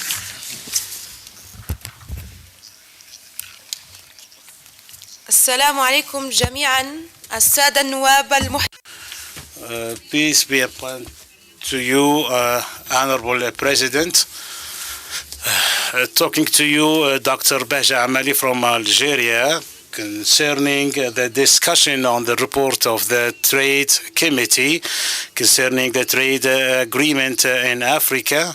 And the discussions, there is a courage in order to adapt, for the PAP to adopt the plan for the inter-trade in the continent. According to the African Union plan for 2023, there is an aspiration in order to push the continent into an advanced one that guarantees the sustainable development. All this is built upon an economic power based on the free trade among the countries of the continent, and this is a very important pillar for therefore, we plead to the member states to adopt all the agreements and the instruments related to the African trade agreement in order to enable the free movement of trade of goods and people, and to guarantee the right of people to establish and install in any of the African countries. This will enhance the regional and the continental partnerships on trade. As a recommendation from me, I would like to appeal to all the members of the parliament to encourage their own member states in order to help with the establishment of the African trade agreement by the establishment of directorates in their respective respective ministries in order to help the empowerment of the free trade and the investment in the continent, and in order to give Africa the right status among the global trade. There is an opportunity, Mr. President, for the African countries in order to get into to solidarize, to have solidarity among them and to improve their trade. I would like to thank the Committee of Trade and the chair of the committee for this wonderful job. Thank you. Thank you. I now call upon Honorable Isabeliza Marie, mediatrice from Rwanda. Merci beaucoup. Thank you very much, Mr. President. Firstly, I would like to thank and congratulate the chairperson of the Trade Commission. He made an excellent presentation, and I would like to take the floor to speak about migrant workers in Africa. And I would like to call upon all my colleagues to focus on this in their own countries. We have a large number of migrant workers in Africa, and we have workers who provide domestic work in homes, and who end up being amongst the most vulnerable populations on the continent. So without social security protection, they work in informal settings at low pay. Very often, in terms of domestic workers, these are women, and they are confronted with very specific sexist and discriminating behavior. And in terms of their rights, there are situations where they are not paid, where they have to wait to be paid, they have to work long hours. Sometimes their passports are confiscated, pay is withheld, and so I would like to include in our recommendations something about educating our young girls, especially about the dangers of migrant work. Thank you. Thank you. I now call up Honorable Kouadio Betin of Côte d'Ivoire.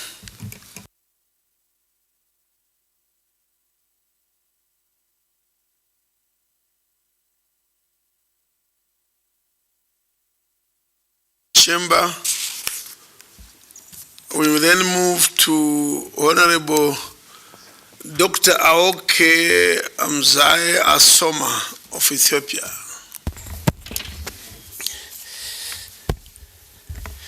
Thank you, Honorable President and the Committee on Trade, Customs and Migratory Matters. I appreciate the report, which was crafted in a very good way, but I have the following suggestions, and some of them are actually questions. So when we think about free trade and free movement of goods, there are some preconditions that have to be fulfilled. This has been possible in other continents like Europe and other parts of the world with developed democracy, with developed infrastructure, with developed economy of similar type. So before people move, actually there has to be some kind of democratic institutions, observance of law and order. So as a precondition for free movement of people and trade, we have to also think the other side, how to organize our societies, how to democratize our societies, and how to integrate countries in Africa with infrastructure, with roads, with telecommunications, with railways. Unless there are roads, unless there are developed infrastructure, we cannot think of free trade and free movement of people. So we have to think about this. Then actually, free trade and free movement of people need products. We have to produce enough to move goods to other countries. There has to be road to move from one place to another. Actually, people go when there is road. People move where roads take. So we have to think about that concomitantly. Then free movement of people and trade comes partly at the expense of sovereignty of countries. It imposes actually some legal obligations which infringe on sovereignty. I don't like the example mentioned before, the movement of migrants from United Kingdom to Rwanda. That was not a good example, and we don't have to think that kind of example, which infringes actually on the sovereignty of people. So we have to fulfill the situations of democratic society, human rights observance, infrastructural development and integration, and think also about sovereignty. Even though we need integration, we need also sovereignty. Thank you. Thank you. Honorable, I see you. Honorable Battini, you are back. Okay, I give you the floor. Merci beaucoup, Monsieur. Thank you very much, Mr. President. I apologize profusely for being out of the room. I received an urgent phone call from the Speaker of the President of the Senate, and I had to leave the room. Thank you for giving me the floor. With regards to the free trade zone, I would just like to say a few words about what is happening in West Africa and particularly in Côte d'Ivoire. Côte d'Ivoire is a country of hospitality, and all our neighbors can attest to that. And on a regional level, we have many projects, and we cannot talk about a free trade area and migrants without talking about transport. And when you find yourself in Goma and you have to go to Côte d'Ivoire, the plane ticket will cost you about $1,500, and if you want to leave Côte d'Ivoire to go to France, you can get a flight for $300 or $400 to go to Paris or Belgium or elsewhere. And so before we talk about a free trade zone, we need to talk about transport and the cost of transport as well. In terms of migrants, I think that the model that we have created in Côte d'Ivoire is a good one. And we need to facilitate circulation between populations. And before COVID, if I wanted to go from Côte d'Ivoire to Ghana, I didn't need a visa, and I could freely circulate, and the same applies to other countries in the area. And we need to make sure that this applies to the whole of Africa, that there is easy circulation. We need to sign the necessary treaties to make this happen, and we need to also include all the sectors involved in this free trade area to ensure that we are promoting free and easy circulation and trade between our countries. In terms of consumption,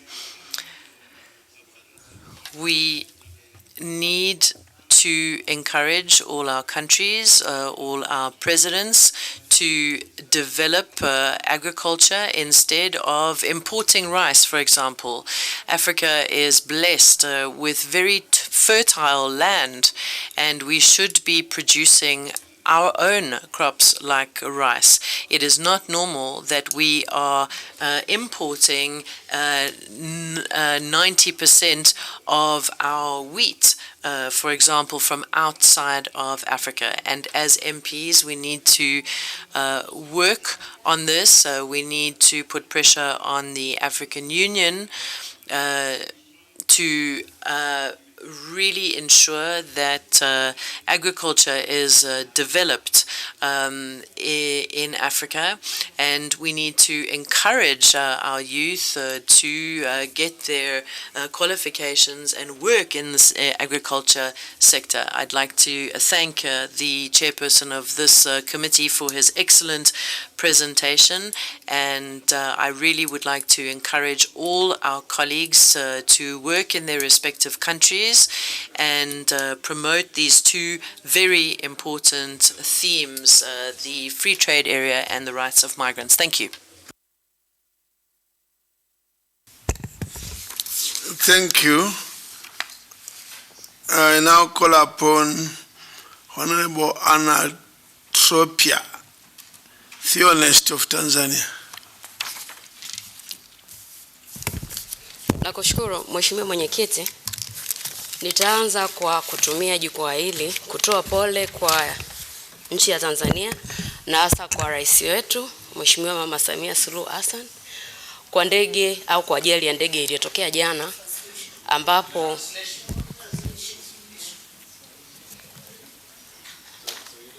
ambapo wakati ndege inatoka Dar es Salaam kuelekea Bukoba. Translation.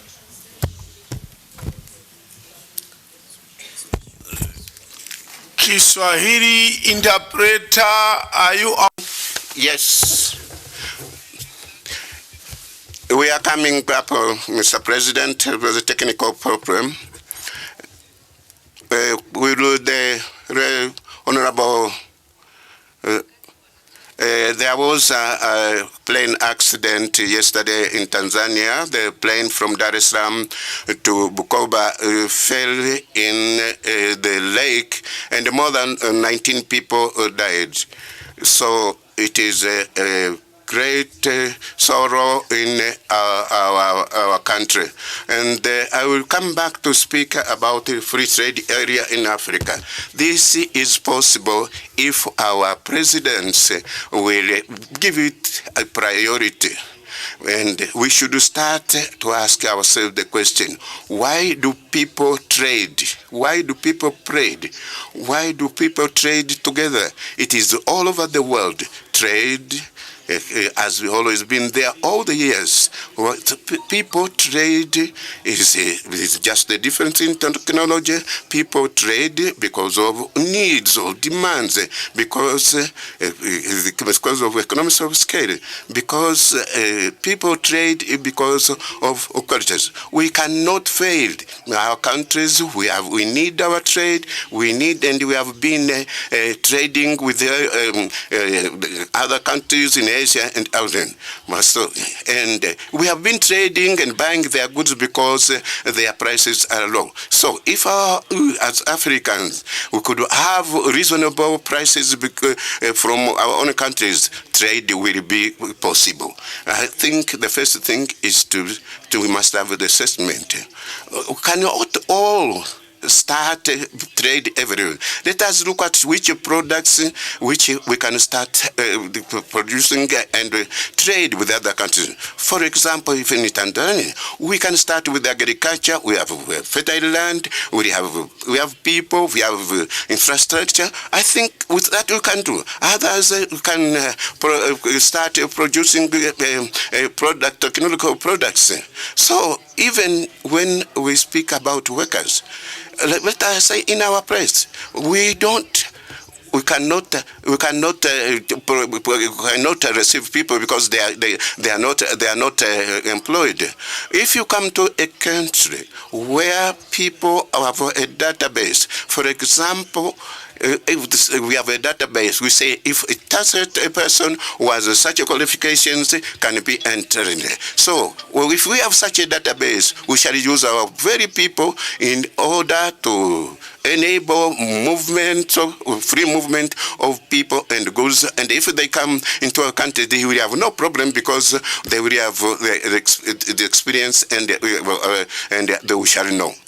Many have spoken about the challenges. In Tanzania, we have now a railway, fast moving train, like a TGV in France, so that we can, we shall have good communication with Rwanda, Uganda, Burundi, and we can also have good infrastructure with Zambia.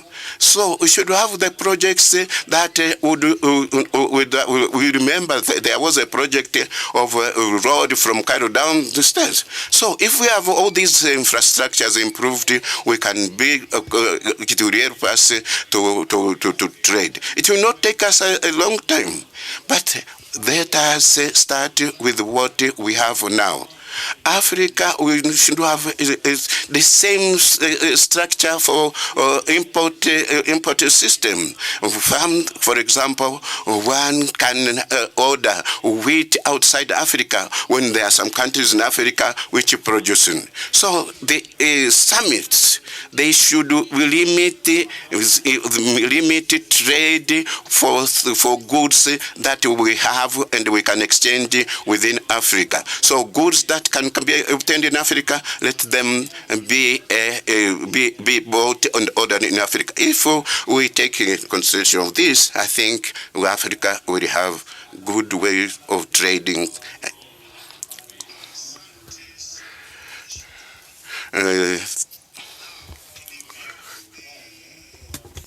News that the honorable member has just shared with the chamber that we lost 19 passengers on an aircraft that landed on Lake Victoria, and I'm told maybe about 26 have survived. They may be in hospital. I think it's proper and appropriate that we rise in remembrance of the departed. We observe a minute of silence.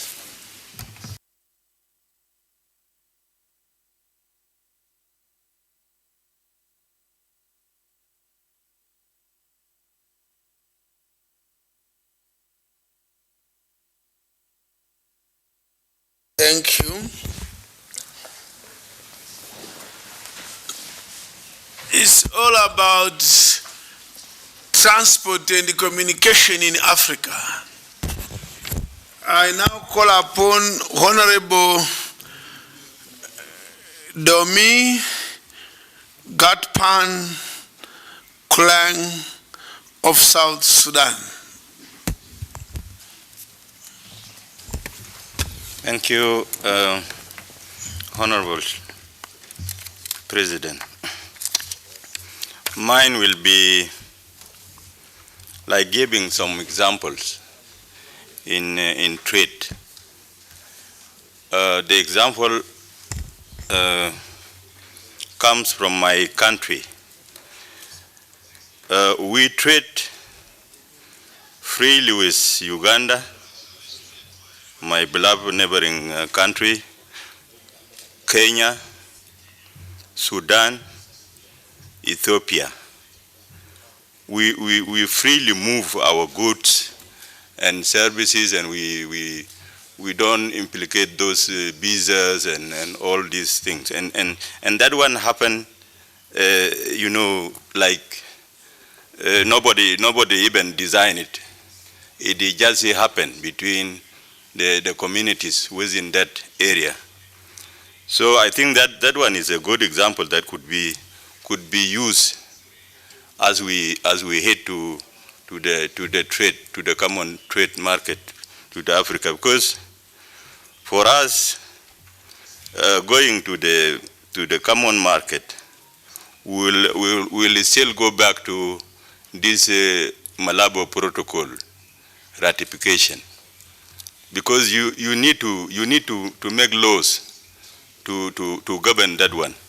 But to do it in an African way, like what we are doing it in Uganda, Kenya, Ethiopia, those countries, it is easier before that Malabo Protocol is ratified, because our states, member states, they are so reluctant on that, only because our minds are blocked that what is done by white men could not be done by black men.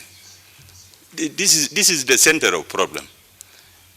Otherwise, like now, we import from Japan cars and spare parts, and you know it takes us like 90 days to reach Juba. That car. What if we can import it from South Africa here? What is the problem? It will reach us like 21 days in Juba instead of 90 good days out of Africa. We lack advocacy. This is one of our problems, including this pub. I was in Boulders. I was hiring a taxi, or we call it Hoover. That one doesn't know Pan-Africa Parliament. In Boulders here, they don't know Pan-Africa Parliament. I told him that I'm going to Pan-Africa Parliament. He doesn't know. Our media is so reluctant to the extent that South African themselves doesn't know Pan-Africa Parliament. Because I don't know those cameras, what are they doing? When I go and see SSBC, or they call it this channel, there is no Pan-Africa Parliament in that national TV.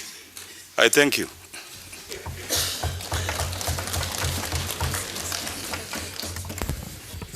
Thank you. I now call upon Honorable Henry Venani. Thank you very much, Right Honorable President. I want to thank my chair for having comprehensively tabled a very beautiful report. But Honorable President, I want us to reflect on one matter that is a bane on the African economies, bane on the African marketers, small and medium more especially, and that is the access to trade finance. There is no money, no resources available for small and medium enterprises to be able to trade on the African continent. And that's a serious fundamental challenge. What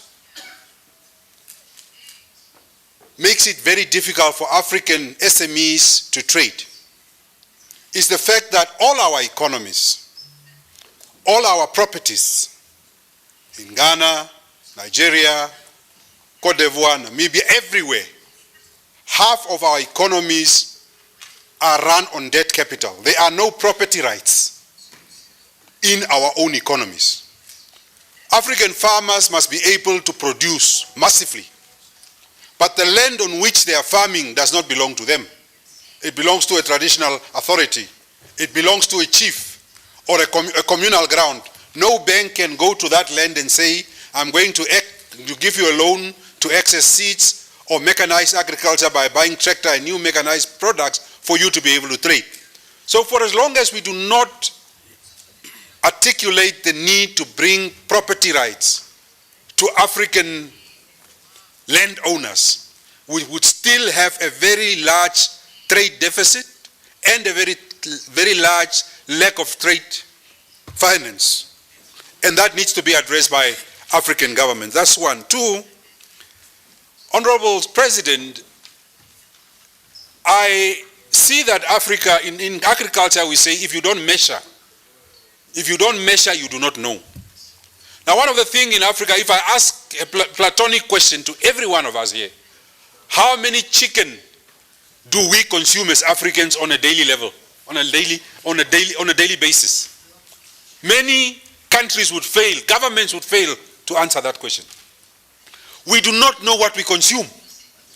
That is why poultry, chicken comes from Brazil. The whole of African chicken come from Brazil, while we can rear chicken on the African continent. Rice comes from Japan, from India, from Cambodia.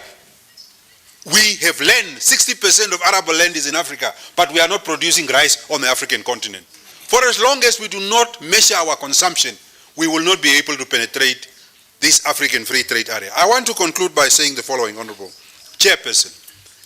I am very worried by the fact that when we are talking about this continental free trade area, the approach is for the big businesses to trade with one another. But I'm worried by small and medium enterprise. How do we make sure, for example, the whole of Africa, women traders that are trading on the continent do not know of this African continental free trade area. People that are doing small things that can be able to trade with one another do not know about this animal Africa continental free trade area. So I think we need to take this instrument and take it to the smallest of businesses to inform them that there is an opportunity to sell your goods to Angola. There is an opportunity to sell your goods to another country for you to be able to become a bigger business person. I want to conclude by saying the following.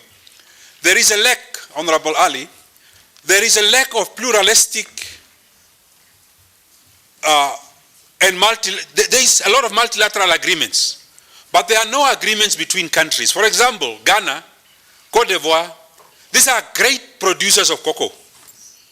But which other country has taken Ghana and Ivory Coast as great exporter of cocoa for them to become net producers of chocolate in their country, to have a three-country pluralistic agreement with those three countries to say that here is a source of the raw product we want to process. Some countries, Uganda is producing bananas, Namibia doesn't. Why doesn't Uganda and Namibia enter an agreement between those countries and say, Ugandan bananas don't need to go to Europe, they can come to Namibia straight? The chicken in Ethiopia is becoming one of the greatest poultry producer. Which countries around the Great Horn of Africa have partnered Ethiopia to make sure that the poultry industry survives? That's how we can expand free trade area. In simple terms, that's how we can expand it. But we cannot expand it by without giving information to the small traders, because small traders lack finance, lack information. And the biggest thing in Africa is that governments are using what is called insider trading. That's why every person in State House ends up to become a millionaire. Because when a foreigner comes to the State House, he says, I want to invest in mining. This person goes and agree and bring his cousin to do a mining contract to joint venture. Insider trading is a problem in Africa. And if we do not expand this information to go to filtrate the people on the ground, this continental free trade area will become an instrument for the rich and those that are powerful, and the rest of Africa will not be able to continue to trade with one another. Thank you very much. Thank you. I call upon Honorable Felix Okoth Ogong of Uganda. Mr. President and honorable members of Parliament, this is a very critical subject that we are debating. Honorable members, you are aware that free trade agreement will attract investment in Africa, will boost trade, provide jobs, and reduce poverty in Africa. It's a good agreement, but, Honorable President, there are issues that we need to address to ensure that we achieve the maximum benefit of free trade area in Africa. One, we need to improve our relations with other countries. When you look at Africa, there are a number of wars taking place in Africa. So when we have wars in Africa, conflict in Africa, that will not increase trade. That will affect trade in Africa. So we need to fight insecurity, wars, and conflict in Africa. That is one point that we need to note and recommend to the AU. The second is the free movement of persons. But not only persons, I'm talking about labor force. We should not allow our people just to move. They must move on reasons. So we need to ensure that our trained labor force have the capacity and freedom to move across Africa. That is another point that I need this parliament to note. The third point, which is very important and none of you have talked about it, is actually language. Language is a facilitator of trade. In Africa, we have 27 countries speaking English. We have 21 countries speaking French. But when you go there, they cannot talk to each other. Just like in Pan-African Parliament here, there are the Francophone, there's Anglophone, and when you meet each other, you cannot talk and discuss business. So in order to facilitate business, language is very important. We need to encourage our African countries actually to teach our children to speak English, to speak French, but I believe Africa should develop our own language of trade. We should develop our own language whereby we can trade easily. We can also conspire against those people without them knowing what we are saying. So we need to develop our own language so that we can also conspire against those people. So we have, Mr. President, corruption is another point that we need to note. My friend Vinani noted it, but he said about insider trading. But it should just be clear that there's a lot of corruption in Africa. And once there is corruption, that will also affect the volume of trade that we have in Africa. Poor infrastructure. Mr. President, when you want to move from here to other parts of Africa, you need to go to other countries. This has been mentioned, but we need to insist that we must open our air. We must open it. Generally, we must recommend to African Union that our air should be open. You can fly from here, you can fly from Uganda, anywhere, any parts of Africa. We should not have airspace. We need to seamless airspace. That would help us. In terms of communication, we have a lot of codes. Each and every country in Africa have a code. But when you go to Europe, when you go to America, they have one single code. And communication in Africa is expensive, and that is also the way it affects trade. Mr. President, I want to note here, as we plan for free trade, we need to protect the weak economies from strong economies. If we don't do that, the strong will swallow up the weak, and that will create poverty in Africa. So African Union must come with a system, a mechanism of protecting the weak against the strong. Very important. Once we don't do that, this will just remain a dream. Many people will not accept it because strong economies will swallow up the weak ones. Those who are overpopulating their countries will move and occupy space in other countries and affect those people. This will create a lot of confusion in Africa, and therefore, Mr. President, I want to recommend that we need to move forward in the free trade arrangement. I believe in it strongly. This will actually help Africa to reduce poverty, increase trade, penetrate, and deepen integration in Africa. The only way to do it is only through a free trade agreement. I support it, and I urge members of Pan-African Parliament to support it in the same level. I thank you very much, Mr. President. Thank you. I now call upon the Honorable Janet Kabila. Honorable President, I thank you for the floor. I'd like to start where Honorable Felix stopped. I agree with him that in Africa we have different levels of industrialization. And that is one of the major problems that is affecting our African continental free trade area. We have this gap. I would like to know from the Secretariat, what are they doing to reduce this gap in industrialization? We have countries like South Africa, Nigeria, Kenya, which are more industrialized than other countries. We talked about poor transport and communication infrastructure. I'll give you an example.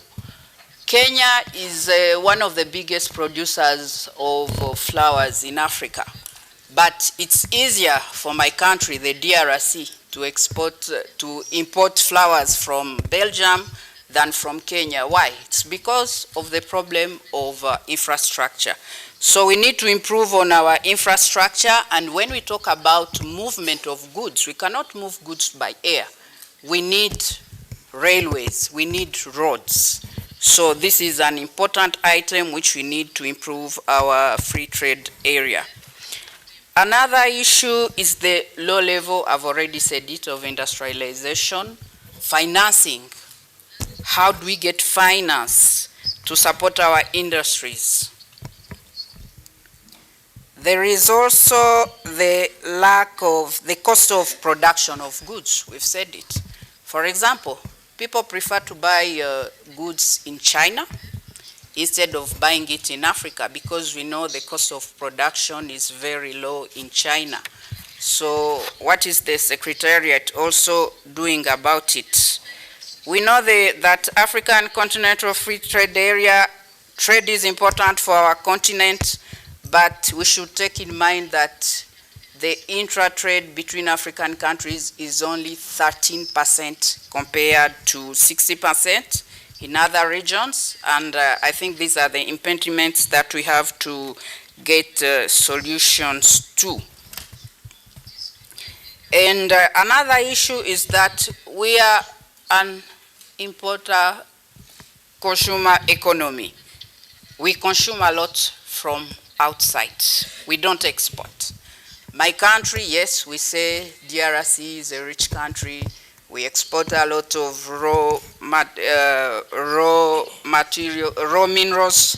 For example, mining, we have coltan, we have cobalt, but what is the added value that we get out of it? It's nothing. Everything is exported outside, and we need to have industries that can transform and create value on those minerals. Another issue that has been said is the security risk and political instability. I think these are the issues that the African Trade Area Secretariat read seriously to look into. Because we have countries like in the Western and Central, especially I usually say that countries which speak French were colonized by French. We face a lot of political instability. I don't know if the Secretariat has analyzed this and what proposals they have brought forward to solve this problem. And on the issue of migrant workers, I agree, but I would like to bring to your attention the plight of African migrant workers in the Middle East and North Africa. Our brothers and sisters, they face a lot of challenges. Physical abuse, lack of access to healthy facilities, rape, violence, confiscation of their passports, and lack of even their salaries, they are not paid. So what I'm proposing to our committee, if the Honorable Speaker and the Bureau will agree to that, is that our committee needs to look into this. This is a very, very serious problem. And it doesn't end there. I know personally somebody who was working in Tanzania. She worked in DRC. I was really surprised to hear that this person was in Iraq. They passed in Nairobi. They took her to Iraq. They confiscated her passport. They don't give her a salary. She doesn't go out. She doesn't communicate with the family. This is a very serious problem. It means that we are having, what can I call it, human trafficking. You know, they traffic human, especially the women. They traffic them to the Middle East, and really there's nobody who have access to them. Can we please put this as a major point that we have to treat as the African continent? Thank you, Honorable Speaker.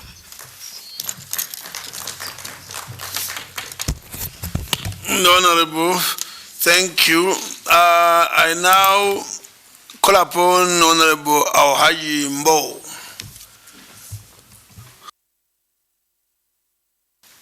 Thank you very much, Mr. President, and thank you very much, the presenters. I think, once again, we've been told, or we are aware, about the plight of Africans within Africa itself. Honorable President, I think last week I did talk about the issues dealing with the importation of food in the continent and the issue relating to the health that we have, which could be a direct correlation with what we are importing into Africa. The presenters actually have done a very good job, and they've given us actually food for thought in terms of working together. Because the last time I also said that Africa at this point in time, we do not have an option, but we must work together to develop this continent.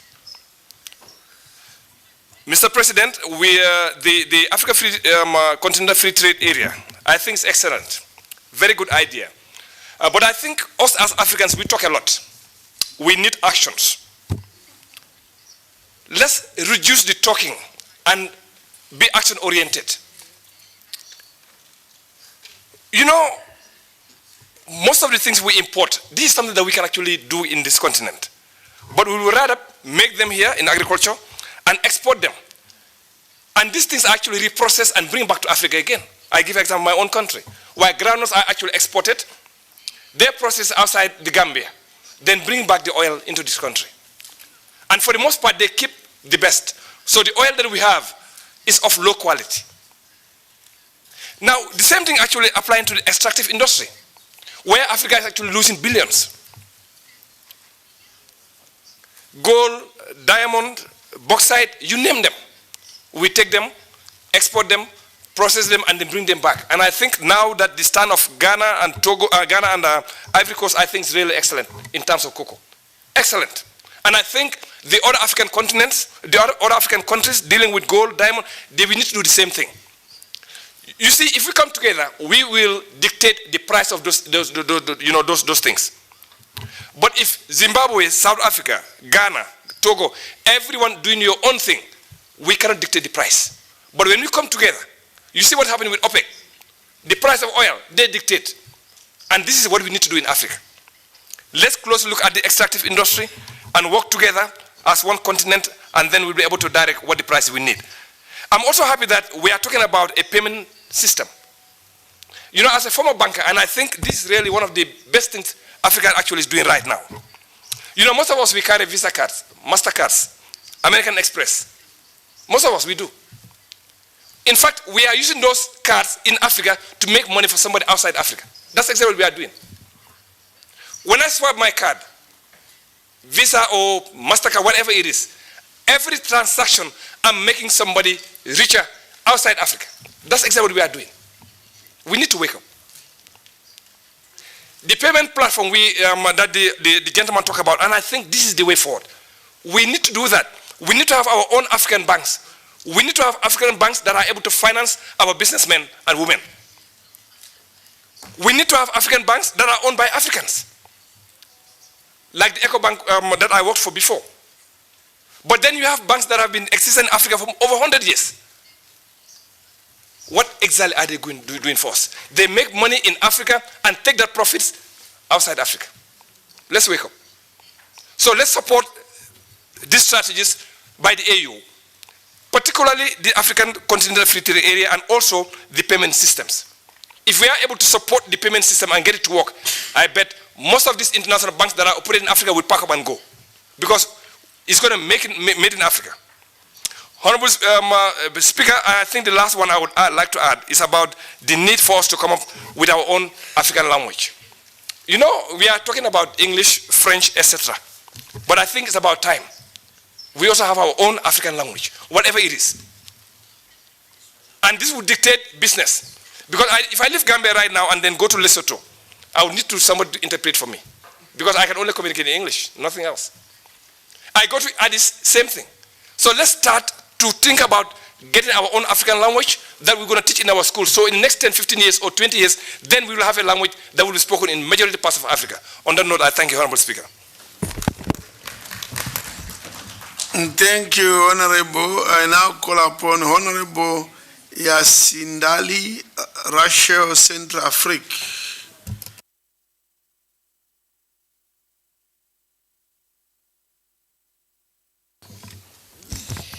Merci, Monsieur le Président.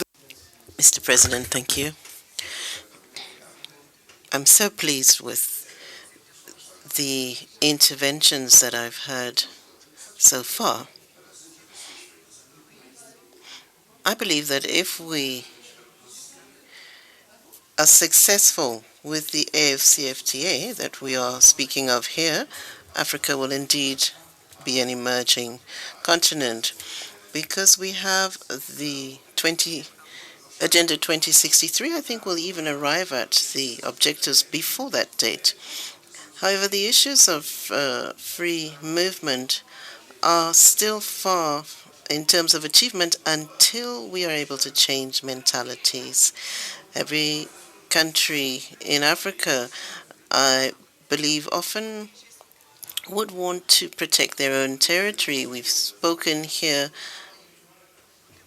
of something new, but what should we take account of now?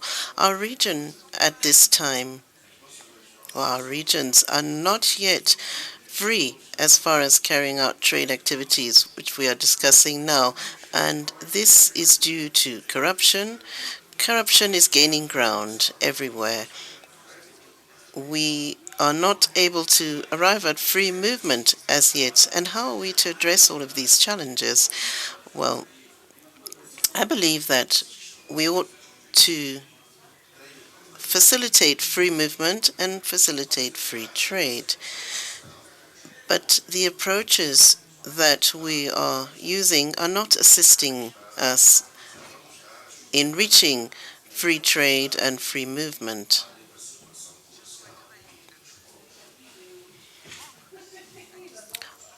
I would like the banks in our region to draw up appropriate policies that will help us to reach the objectives that we are discussing here. Thank you.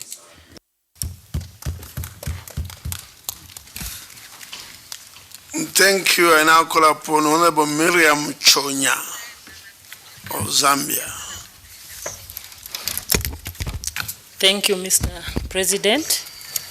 I just wanted to start by reminding the House that on Thursday and Friday last week, we sat as women in this room talking to ourselves and considering the various challenges that we face as women to participate, whether in political affairs or economic affairs of this continent and on the globe, and indeed from our respective countries.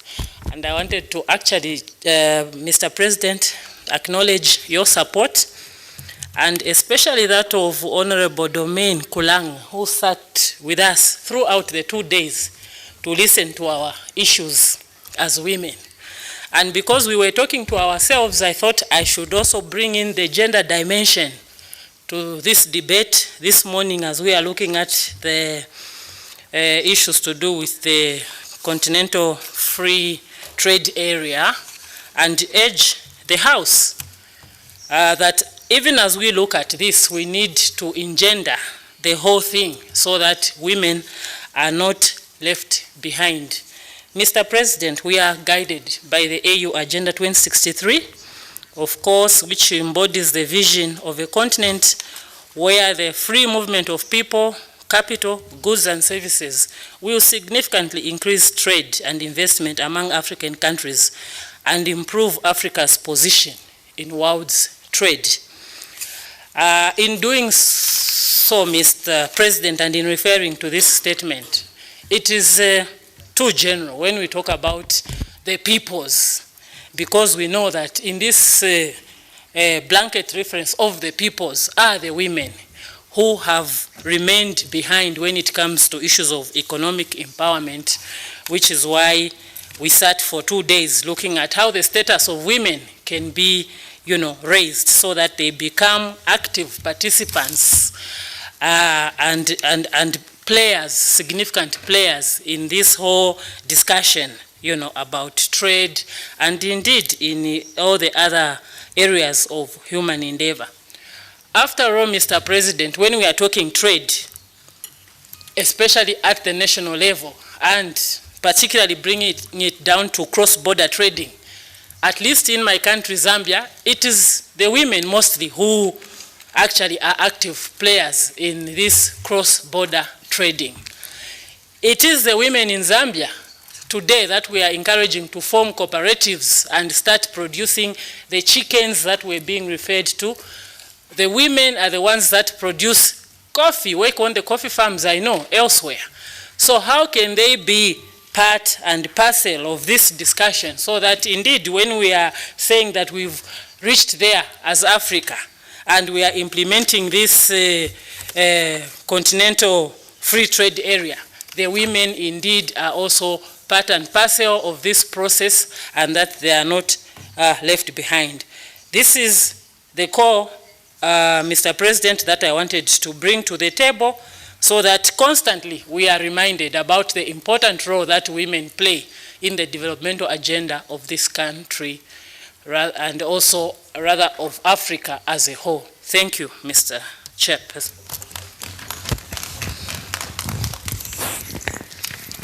The last contributor, Honorable Professor Matole Mocheka, South Africa. Honorable President, I think we are hard, very hard on ourselves. The elements for taking us out of the crisis situation we are finding ourselves in have already been identified by the various aspects that we invited, the speakers, the committees. For instance, the Maputo Declaration says we should spend 10%, African member states should spend 10% of the budget on agriculture. The 2021 AU theme enjoins member states to use African arts, culture, and heritage as levers for building the Africa we want. These indigenous African resources are the basis of social or soft power. The ownership of land and natural resources, inclusive of communal land, are still unresolved. But there are positives that we can leverage now. For instance, the potential of the 350 intelligence middle class referred to Honorable Muntaka, the 60% arable land in Africa which can be utilized to prevent the import of 90% of our food from Asia. Our problem largely, Honorable President, is the imprisonment of the African mind by imperialism and colonialism. The Kenyan scholar and writer Ngugi wa Thiong'o has long called for the decolonization of the African mind. But if you ask which country has a program for the decolonization of the African mind, you may find that there is none. I submit, Honorable President, that the propagation of Pan-Africanism and the African cultural renaissance are the surest means for the decolonization of the African mind. And one other tool which one member has raised is the question of language.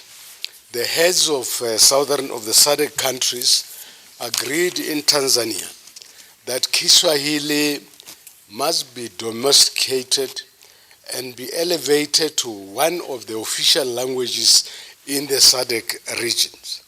I know that Namibia and Zimbabwe are already teaching Kiswahili in their universities.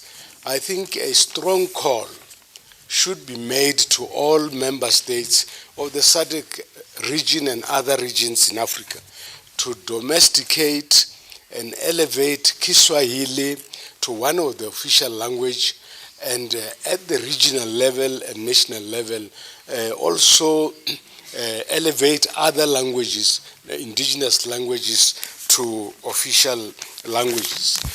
In South Africa, we are happy that our chief whip is here, because one of the committees that reports to her, the Constitutional Review Committee, is already considering making recommendation to Parliament for the recognition of Kiswahili as one of the official languages in this country. But lastly, Honorable President, there is the question of the curriculum. I speak subject to correction.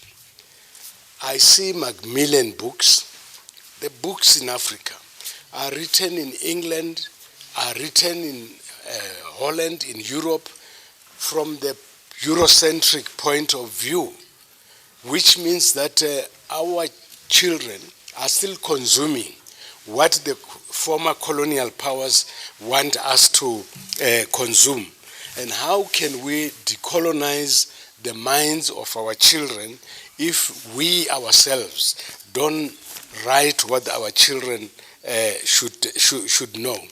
Actually, Africa has the best intellectuals, but these intellectuals are contributing to Europe and America and not to Africa.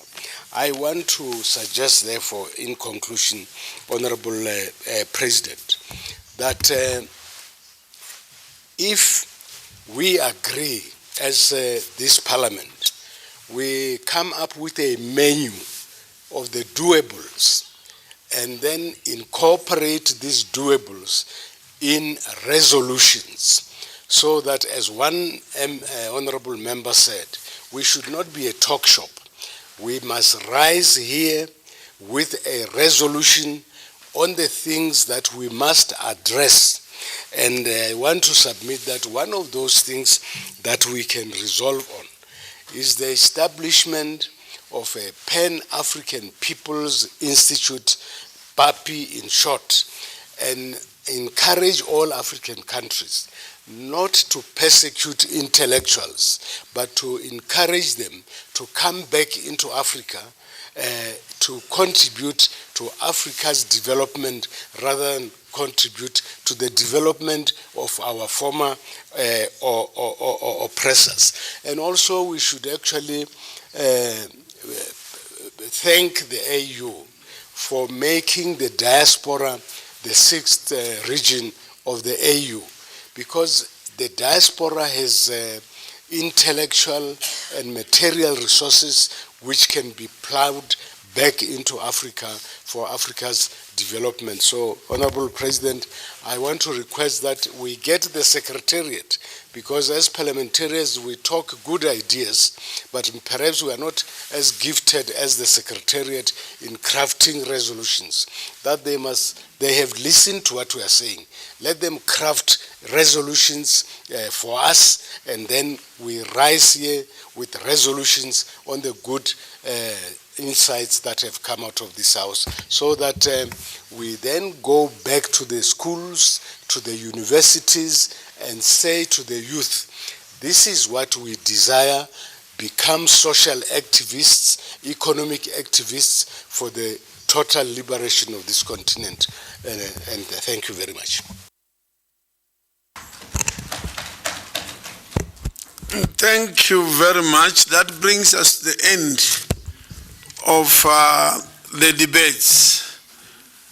As I call upon the chair and I'm calling him expert, food for thoughts.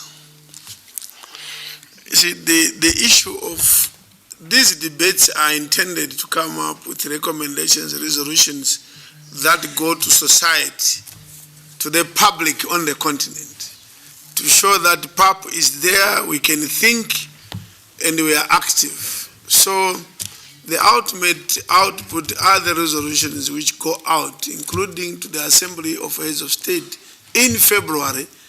We should present something that everybody is persuaded to see that PAP has come up with something a bit more extra to the usual. Now, this treaty, the AfCFTA, has been, or quite a protocol has been ratified. It's a 2018 protocol. The PAP is a 2014 protocol. The 2018 protocol has been ratified by 44 countries already. In fact, I think by the same year, I think they'd gone over 30 in 2018 itself. Same year, within months. The Malabo Protocol, after what, 7 years, 8 years, has 14. The other one is 44. So the brother or sister who comes fourth after already got so many endorsements, and the other brother nothing to talk about. So as you respond now, especially the one, the expert, the director, this contradiction of ratifications, you have 44 ratifications, but what you call tariff offers are much lower from your statistics. Why is it that a state does not want to ratify, but wants to ratify, but wants to trade with others? What is the problem in ratification? You may want to enlighten us on that one. What is the role of MPs? I think one problem of these initiatives, including the AfCFTA, is instead of working with parliamentarians of national, regional PAP, organs or units of the AU, for some reason, they run away from parliamentarians. What is it that you are hiding, that you don't want parliaments to scrutinize? Yeah, you are here because we invited you. But we have never been approached by AfCFTA and say, you are a parliament, would want to work together on this program, because there is no trade regimes require parliaments to be able to integrate in terms of how we play the game of trade. So we believe the parliaments are very, very central to the success of the AfCFTA. But yeah, I'm saying this not to you, but to those that you left behind in Accra. I think you should tell them that I think so far you have not been a very good, you are called an organ. When we invite you, generally you don't come. As a parliament, I know we've invited you, you don't come. When you respond, you want also to say, we want to deepen our interaction. We want to carry this agenda as Pan-African Parliament. It's our role. It's actually in our own statutes that we promote.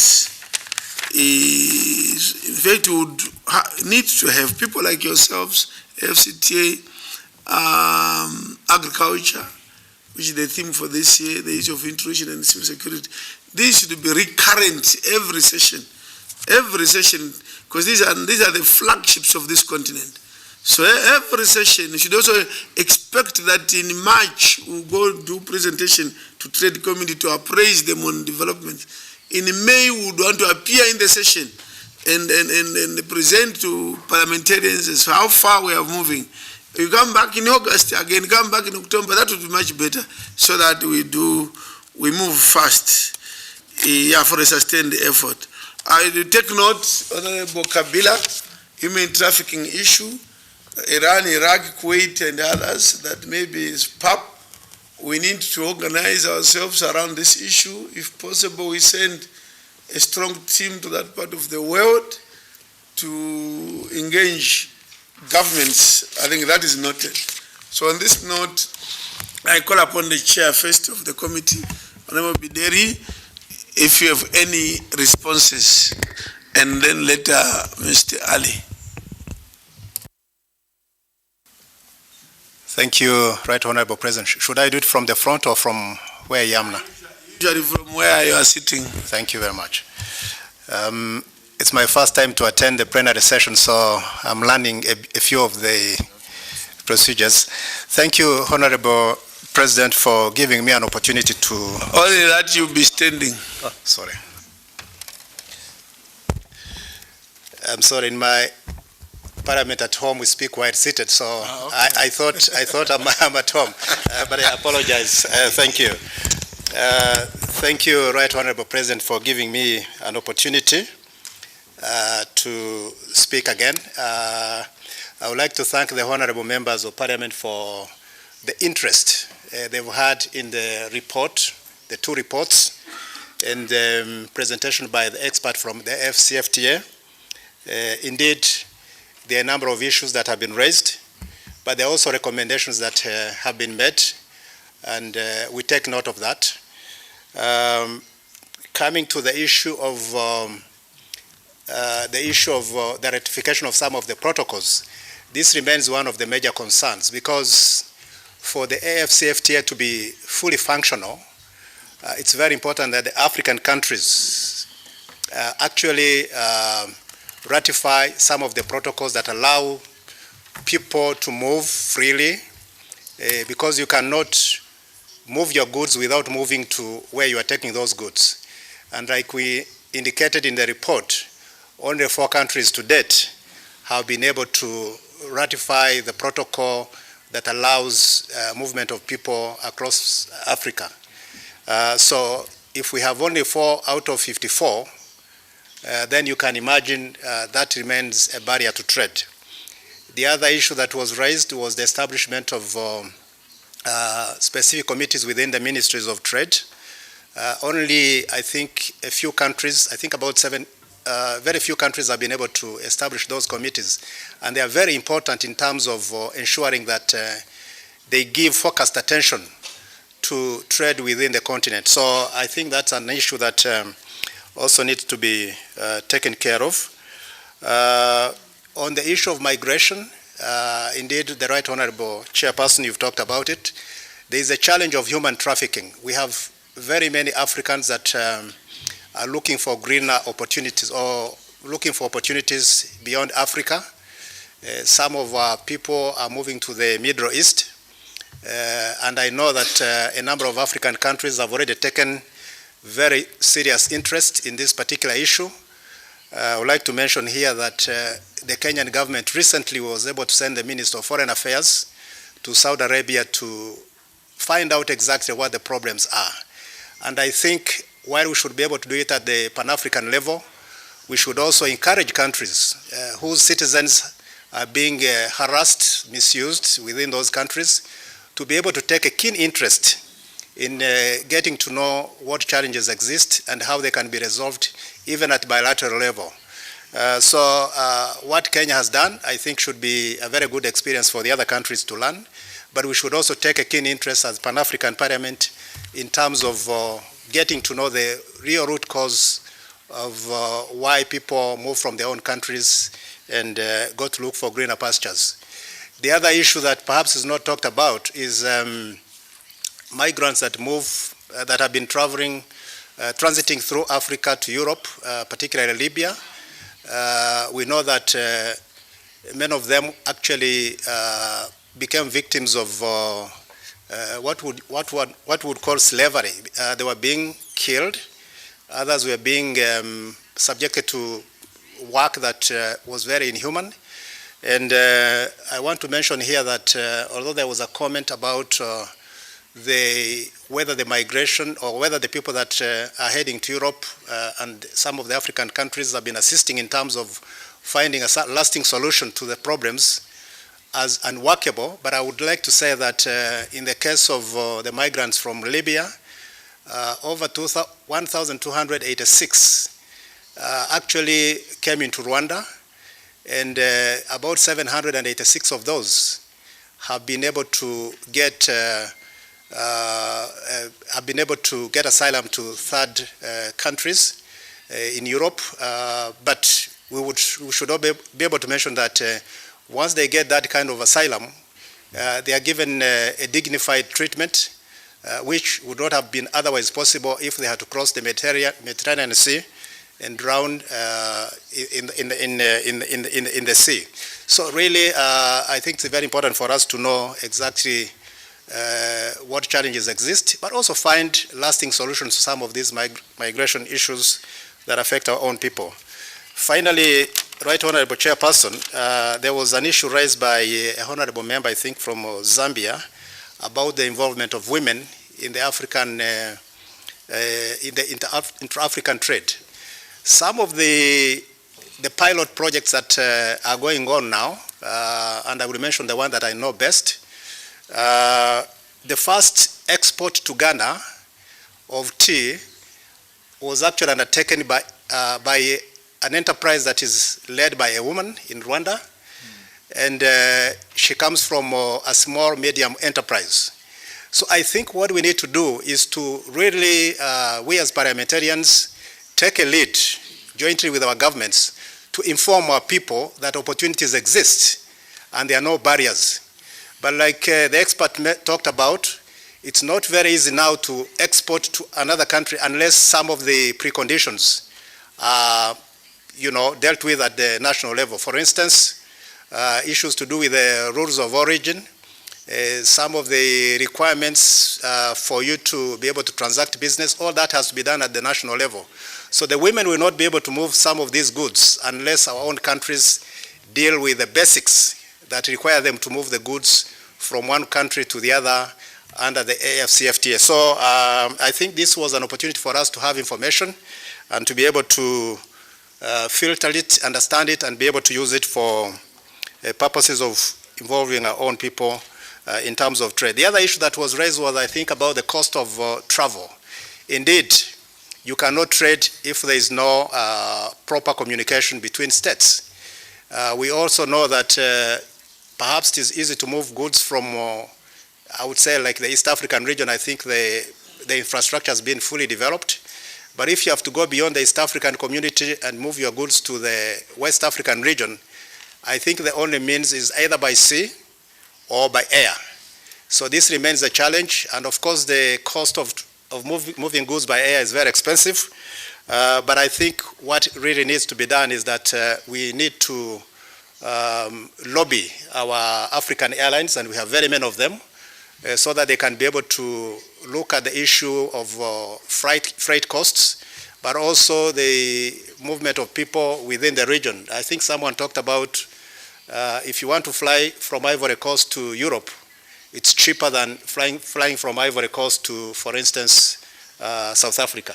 So I think these are some of the issues that exist, but I think they're also well known because I know that there are a lot of forums that bring together some of these airline companies, but we need to get engaged as African parliamentarians so that we know the real issues and be able to lobby our own countries so as to find a lasting solution. So, Right Honorable Chairperson, I don't want to comment on many issues, but some of the recommendations that have been made, we'll take note of them, and then we should be able to ensure that there is a follow-up to ensure that what we talk about here does not remain on paper, rather it's put into action. And I wish to submit. Thank you, Right Honorable Chairperson.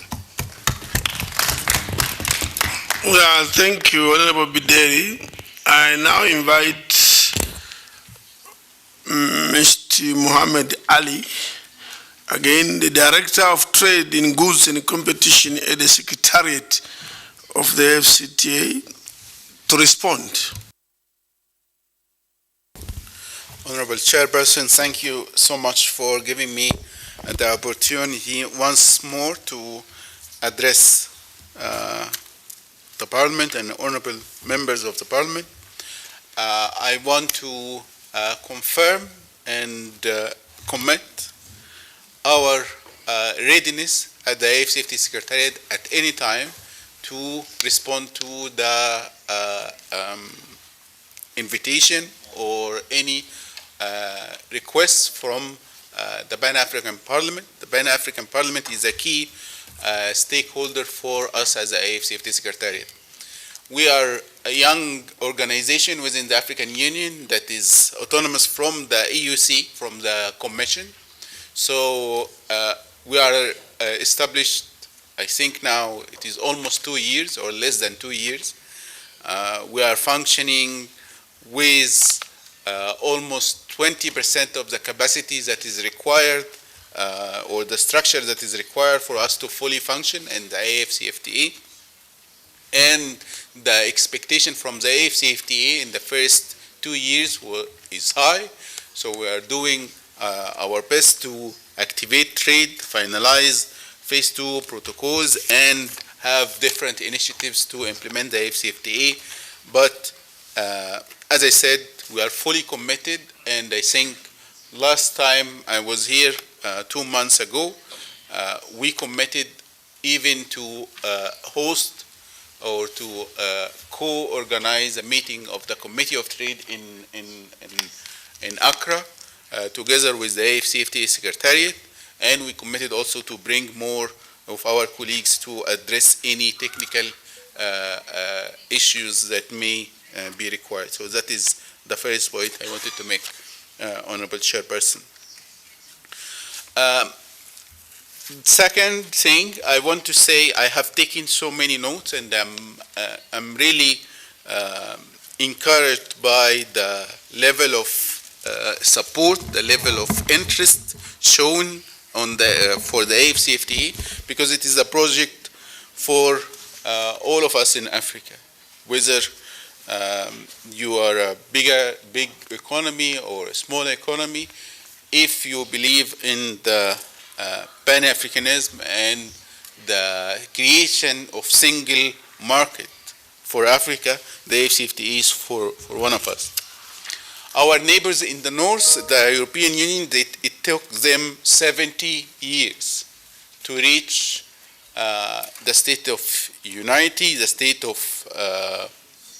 creation of the European Union as we know now. 70 years from the start of them started to work toward integration. I can say that we are moving in an even faster pace. However, I want to emphasize on one thing, Honorable Chairperson and Honorable Members, that the success of the AfCFTA does not require any preconditions. The success of AfCFTA only will be done if we start with what we have.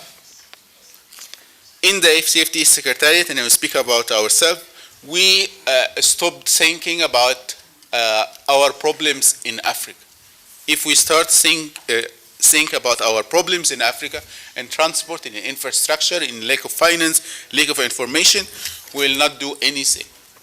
So we are doing what we can now, and the success of the AfCFTA, it is a full cycle. You can't say that you will not start trade unless you have fully established infrastructure. You can't say that we will not start trade until we resolve the issue of transport. In fact, trade will resolve the issue of infrastructure, trade will resolve the issue of transport. If we open market and we have trade, few things will happen. The first thing is the demand on transport will be more. If now, let's say in Ghana, we go to supermarket, we found Lipton tea. We are used to consume Lipton tea. So now with the introduction of new tea coming from East Africa and the change of the taste, and actually it is better taste, then the demand on that tea will continue and the demand of transport will continue.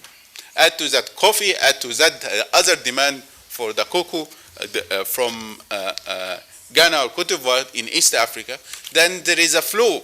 There is a need for transport, new transport model to emerge. That does not require huge investment. Actually, the big companies that is managing the trade trends, once they see increasing demand, that channel will be created. What open market also based on the AfCFTA rules will create investment. Because let's speak automotive, for example. If we open the the market in automotive. Now the producer in Japan, the producer in Korea, they will find it is more profitable for them to have manufacturing plant in Africa, and manufacture in Africa and benefit from the AfCFTA, which will mean more job creation, more products happening, more value added happening in Africa. In our strategy, in our automotive strategy, we are introducing what we call Continental procurement mechanism to avoid a situation where only South Africa, Egypt, Morocco, and the big car manufacturer benefit from the AfCFTA. No, we have Continental procurement mechanism where there is a manufacturer in Morocco want to produce tires or produce glass, the material or leather, the material required for the production can be sourced within Africa. So having tools connected together is the only way to success the AfCFTA, Honorable President. As we speak now, I just learned about news that Rwanda just issued a special free tariff for the AfCFTA.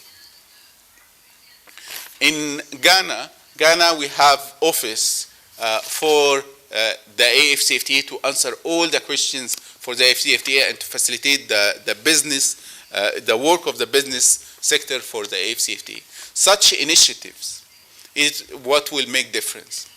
The AfCFTA Secretariat in Accra, in Ghana, cannot be the only organizations that drive the agenda of the AfCFTA, which will bring me to one of the most important points that has been raised here.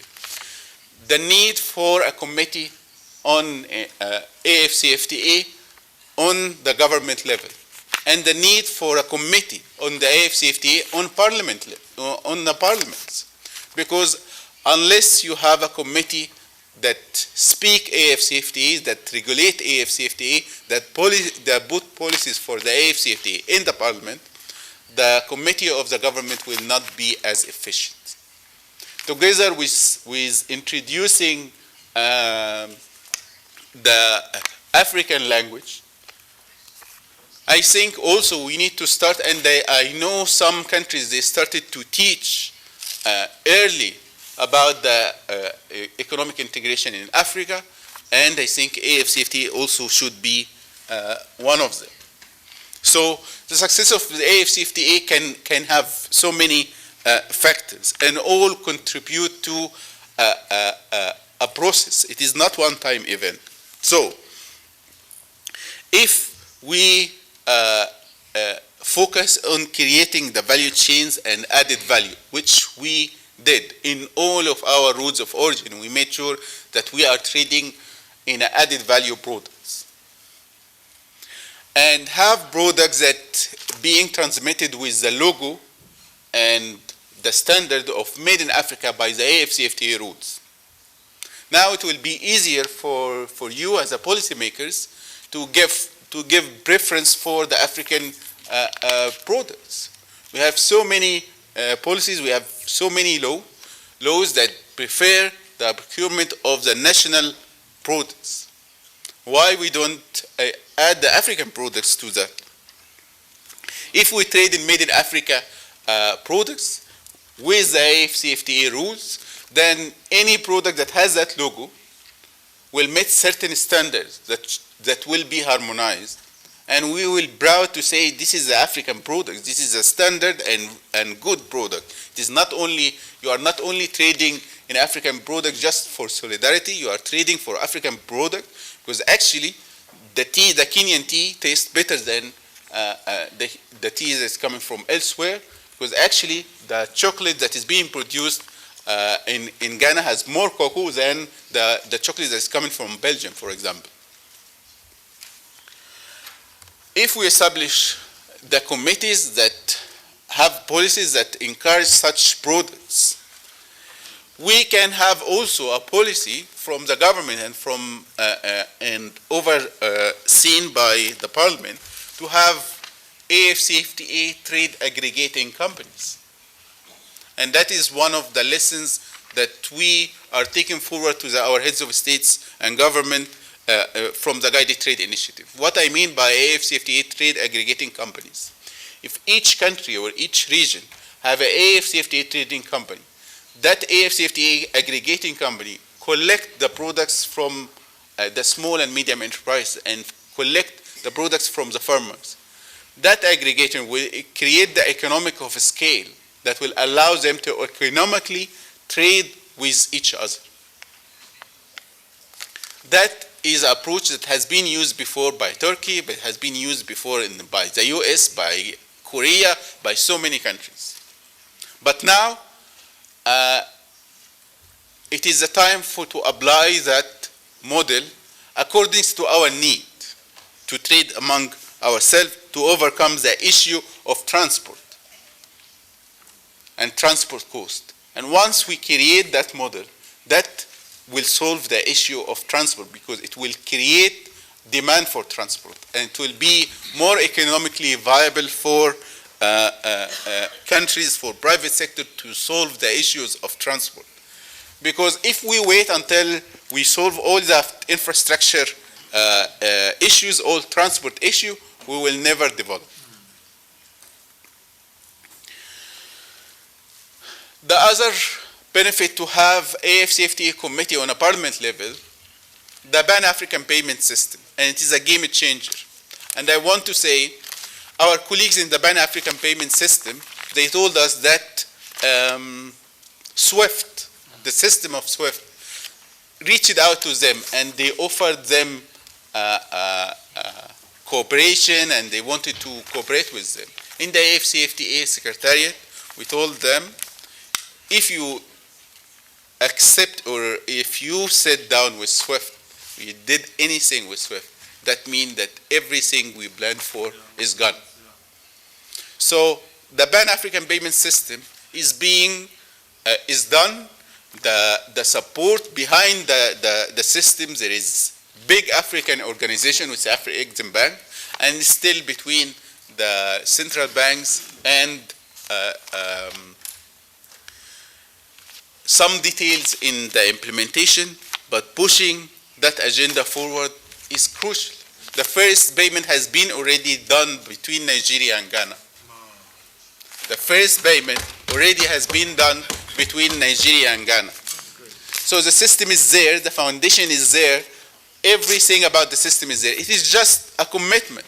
Some central banks, and I will be frank, they are afraid about their means and access for the foreign reserves. But in the grand scheme of things, the less demand for your imports for US dollar or euro, that means your reserve will be in better position. If you are giving your importer, the reason we have currency crisis now is we import many things from outside. And for all these imports, our importers, they need to find US dollar or euro. And that would put pressure on us. If you tell them, if you will bring the same product from Africa, you will pay in your local currency. What that will mean? That will create trade diversion. We will divert the trade trends. We will save currency, and we will achieve development. Because when I get the product from my neighbor African country, that means their economy will be better. That means my export will have a better market. So it is a cycle, Honorable President. So PAPS is another way or another key for us to push forward. And again, I want to remind that we are a secretariat. We are AfCFTA secretariat. We don't push, we don't put policies. We facilitate the policy. We facilitate the tools. But the enforcement, it is the enforcement of the state parties. We can demonstrate the benefit of the system, but we cannot enforce the system. Another key for success is the information portals and the access for information, and that is the issue that we are working on. African Trade Observatory, as the distinguished honorable member from Mauritius mentioned, we are working on that. As I clarified, since August till now, there is a progress in the numbers of submission, there is a progress of the additional tools, and all this information we will add to the African Trade Observatory, which is up and running, but in a beta form, but we are launching that officially soon. Trade finance is important, and trade finance also we are working in with the banks, we are working with the African organization. Recently, in August, the Secretary General of the AfCFTA reached agreement with Eco Bank Group to provide $6 billion in finance facilities for the businesses that is trading under the AfCFTA. So we are engaging with Afro-Exim Bank also on a similar solutions. So trade finance is crucial, but again I want to remind that PAPs can be a solution for trade finance, because all the problem of trade finance is access for affordable finance, which is with the interest rates that need to be paid also in the hard currencies. So it is all the benefits going outside Africa. But perhaps we are keeping the benefits here. Last and not the least, the guided trade initiative. We are planning to upgrade the guided trade initiative between not only to be in trading goods, but it will be in trade and service. And we are inviting all African airlines to be part of the guided trade initiative. So initiative like Rwandan airline that having a special tariff rate for the products traded under the AfCFTA, that initiative should be applied by all our African airlines. Imagine for all African airlines that say any product with a certificate of origin of the AfCFTA will enjoy 10% or 20% reduction on the freight. That will make the African products competitive and cheaper. So this is the practical initiatives we need to push. Not to speak about our challenges, not to stop there and speak about why we can't do things. Let's speak about what we can do. And this is what we believe in the AfCFTA Secretariat. Finally, and I'm sorry, I know I said least, but finally, the most important thing before I conclude, I said in the presentations that we are having a protocol, dedicated protocol on women and trade, women and youth in trade, that we are aiming to finalize by June or July 2023. So that is open invitation from our side as the AfCFTA Secretariat for the Pan-African Parliament to engage with us and be part of the development of that protocol. And we are inviting the concerned members of the Pan-African Parliament to be part of the negotiation of the protocol on women and youth on trade. With that, Honorable President, I submit and thank you. Thank you very much. Thank you for the invitation to be part of whatever you are saying is going to happen next year. And I think if this was possible, we should have a link where as PAP, we also follow developments on this AfCFTA. It's very, very important. I think we should discuss this after this meeting. how can we be part of your communication platform so that we don't only meet at session and lose out a lot for 3-4 months without knowing what is happening. The more we are informed, the better also we move with that agenda. I think having come to the end of the presentations by Honorable Bideri, at this stage, we should now move for the adoption of the reports. We need a mover and a seconder for adoption.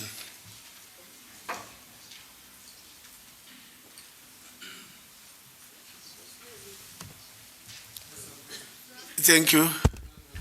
Yes. Thank you, Mr. President. Mr. President, I see in the document distributed today, resolution on the African Continental Free Trade Area.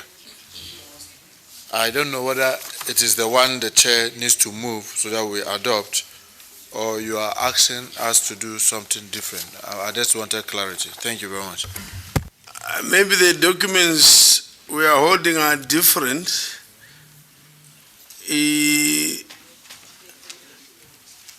When the president, of course, the chair of the committee presented, we believe that he is already finalized and called for adoption, but we can call upon him again if he did not do that in his document.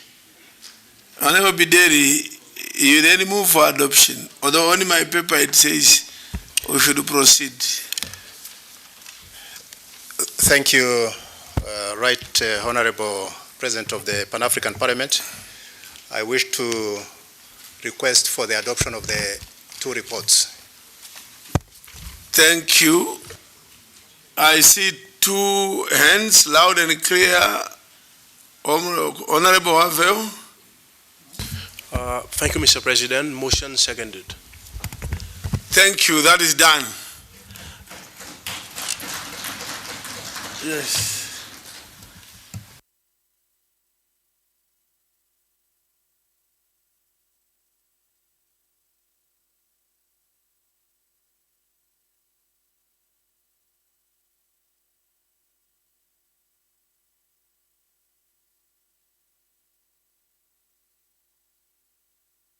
Thank you very much, Mr. Ali. This is your parliament. We look forward to more appearances from the AfCFTA. Thank you. You are free to leave.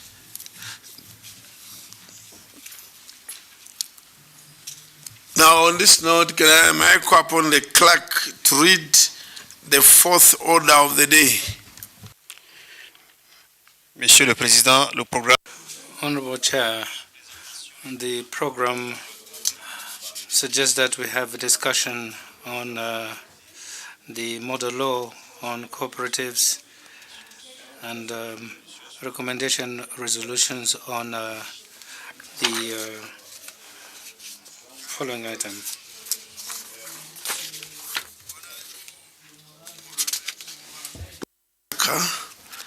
Chairperson, the Committee on Monetary and Financial Matters, to present his reports.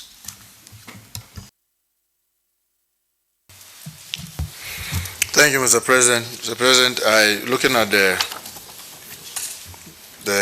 order paper for today, it shows that the Committee on Monetary and Financial Affairs has 3 presentations to make. One is on the model law on cooperatives. The second one is model law on factoring in Africa. And the third one is the report of the Committee on Monetary and Financial Affairs on the Pan-African Parliament budget for financial year 2023. Mr. President, I want to seek your indulgence, if I will be permitted, to present all the 3 so that it makes it easier for contributions, if you don't mind. Unless if you insist I should do them one after the other, then I'll be obliged to take them one after the other. So I'll take one, go sit down, get contributions, then we'll move on. But if you permit me, I suggest that if I can present all the three, the members take notes and contribute on all the three. Thank you for that request, Honorable Muntaka. Our understanding as the Bureau, and of course supported by the Secretariat, is that the first two reports, the model laws on cooperatives and the other one on factoring, are distinctly separate from the budget. Okay. And then anyway, the first two, the model laws, you are not presenting the actual model laws. You are only seeking endorsement by the plenary for you to proceed as a committee to develop the model laws. So in terms of programming, we intend to come back at 2 o'clock. That's when you present your, we'll have CAPA and then budget this afternoon. Oh, okay. Yes. Okay. So for now, you do model laws. Thank you very much. So from this understanding, I'll present the 2 model laws. Point of clarity, Mr. President. Okay, clarification. Yeah. Honorable Domai. This is Domai Garfan. I thank you for the. Those documents goes to the record. Is that name Mubaraka or Mubarak? Thank you for the correction. Thank you, Honorable. The correction is noted. Mr. President, Secretary will work on that. Thank you. Thank you very much, Mr. President. I present the report of the Committee on Monetary and Financial Affairs on the proposed model law on cooperatives. Mr. President, because everybody is having the document, I want to take some salient points. I'll read the definition, the background, and then I'll go straight to the key stakeholders to be involved, and then expected outcomes. Then recommendation, just to take time. So I will not be reading the whole document. Mr. President, the cooperatives are autonomous associations of persons united voluntarily to meet their common social, economic, and cultural needs and aspirations through a jointly owned and democratically controlled enterprise. Like other organizations, cooperatives are creatures of the law and hence governed by cooperatives law, which is broadly defined to include all legal rules that shape the cooperatives organization and regulate its operations. An enabling legal framework on cooperative in a particular country is key to the growth and successful operation of cooperatives. Generally speaking, the need to improve cooperative legislative framework on cooperatives in African countries has been established by various stakeholders, including scholars, international organizations, and cooperative movements. One of the ways of improving legal frameworks on cooperative is adoption of supranational guidelines in the form of a model law. Mr. President, the African Union is practicing of adopting model laws provides an opportunity for collecting and harmonizing best practices and required minimum standard with respect to areas of interest to African continent. Under this arrangement, a number of model laws on various policy areas have been adopted with the aim of providing guidance to African states in adopting and reforming laws and policies directly or even indirectly related to subjects in question. The African Union has adopted several model laws, including the African Union Model Law on Biosafety in Technology, the African Union Model Law on the rights of local communities, farmers, breeders, and access, and the Model Law of Access to Information for Africa, and Model Law on Access to Information for Africa. It is proposed that a model law on cooperative societies be added to this list. Mr. President, the consultative process will be followed in developing the model law. A number of institutions will be involved, including the Moshi Cooperative University in Tanzania, the Cooperative University in Kenya, the other scientific organizations dealing with cooperative law, the International Cooperative Alliance Cooperative Law Committee, the International Cooperative Alliance, Africa Cooperative Law Committee, and the Cooperative University of Kenya. Opinions will also be sorted from selected experts in the field of cooperative. Once the initial draft is adopted on first reading, further regional consultations will be conducted to ensure that the draft law is informed by additional inputs from concerned stakeholders who did not take part in the initial consultations. Mr. President, the targeted consultees will include representatives of relevant government ministries, cooperative organizations at the national and regional levels in Africa, cooperative organizations from the ICA membership, ICA Cooperative Law Committee, Cooperative Law Committee and network at the level of the ICA regions, United Nations agency concerned with development and promotion of cooperative, Africa, African Union organs and agencies, and civil society organizations working in the field of cooperative. Mr. President, our expectation is that after all these consultations, just like other module laws adopted by the African Union, the module law on cooperatives is basically a soft law instrument in that member state of the AU shall not be obliged to be domesticated or enforced at the national level. The model law is meant to provide guidance to law and even policy makers on what they may consider subject to national context to include their national legal framework on cooperatives.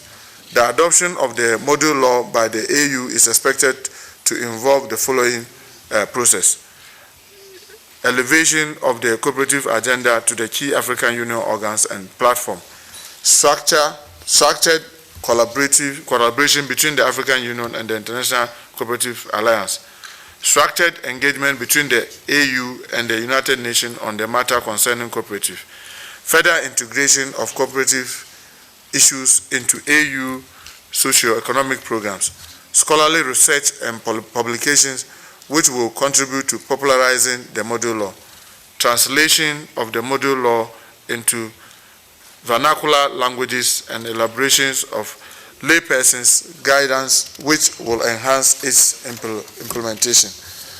Mr. President, we recommend that as AU strive to ensure Africa is integrated, peaceful and prosperous, to achieve this broad vision, the people of Africa through their organization must participate in building Africa through productive and sustainable socio-economic activity.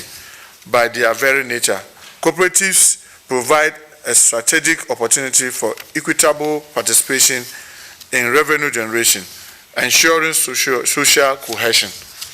All these initiatives are key to receive substantial support, especially for the fact that the model law will be an AU instrument. It is based on the above that the Committee on Monetary and Financial Affairs is recommending to this August House to 1. Approve the request for the formulation and development of a model law on cooperative. 2. Mandate the Committee on Monetary and Financial Affairs to lead the formulation of the proposed model law on cooperatives and to update Parliament on its progress. 3. To welcome the collaboration with and the technical support from International Cooperative Alliance, Africa, and request the Committee on Monetary and Financial Affairs to control collaborating with these institutions and other relevant stakeholders in formulating the proposed model law on cooperatives. 4. Request the Committee on Monetary and Financial Affairs to ensure that relevant departments of African Union Commission, regional economic committees, and civil society organizations are meaningfully involved in the formulation process of the model law on cooperatives. Mr. President, I so submit.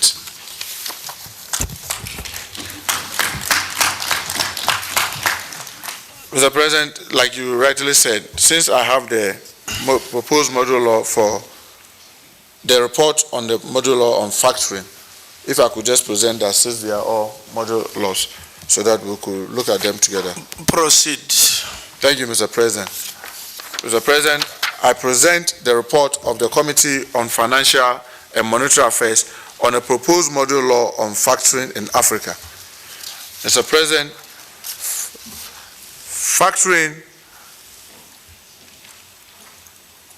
as defined by the United Nations Conventions in 1988, defines factoring as an arrangement where the seller assigns to the factor receivables arising from contract of sales of goods or services, and the factor provides at least two of the following services. One, finance to the seller, working, that's into bracket, working capital finance. Two, maintenance of accounts relating to the receivables, that account receivable bookkeeping. Three, collection from the buyer, that's collection services. And four, protection against default in payment by buyer, that's credit risk protection against buyer payment default. Factoring can be domestic, that's seller, buyer, and the factor are within the same country, or international, where the seller and the export factor are in different countries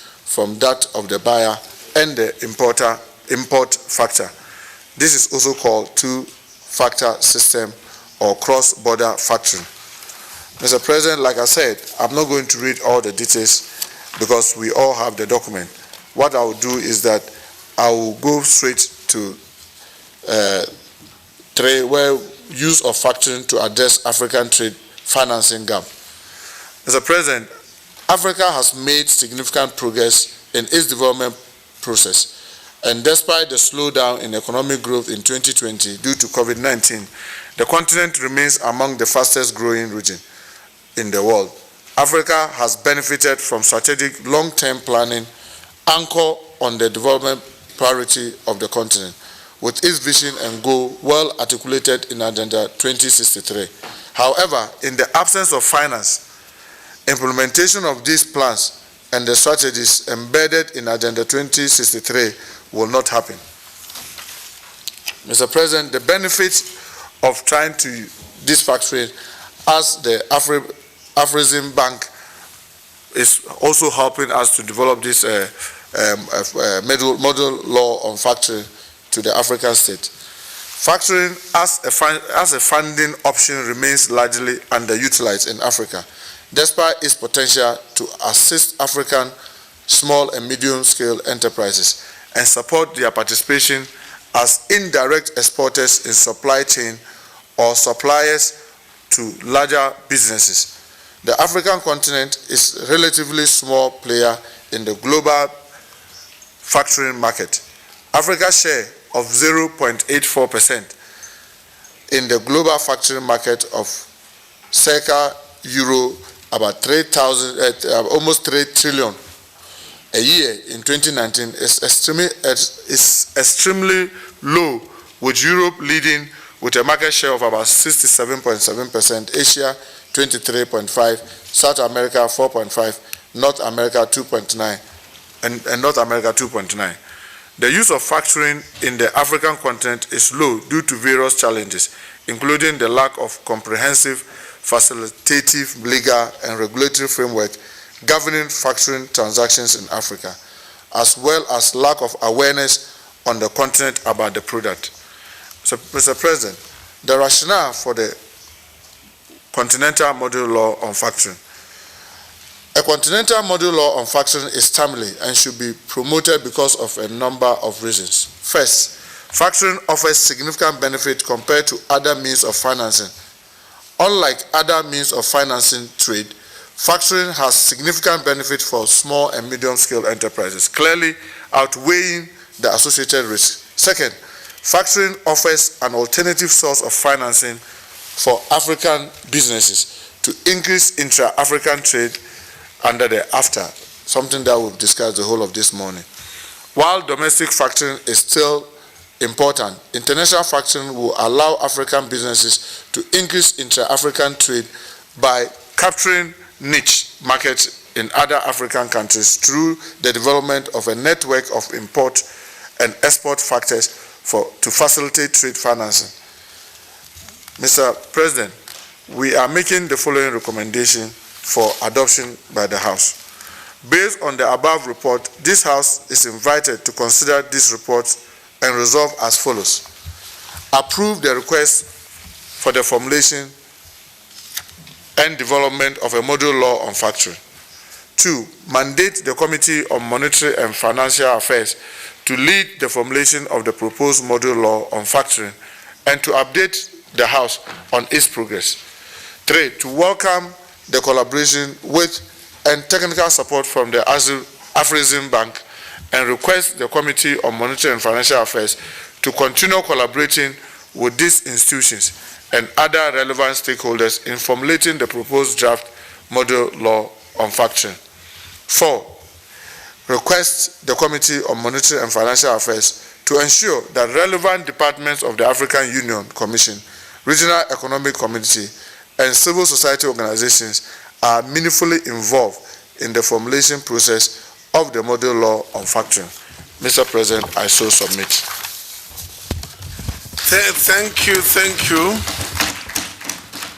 Thank you, Chair. There are 2 proposals for adoption. The first one is on cooperatives for the plenary to give a mandate to the Committee on Monetary and Financial Affairs to proceed to develop a model law on cooperatives. It has been moved, so I need a seconder. Who seconds? Honorable Patrick. Thank you very much, Mr. President. Motion seconded. Thank you. And we clap for that.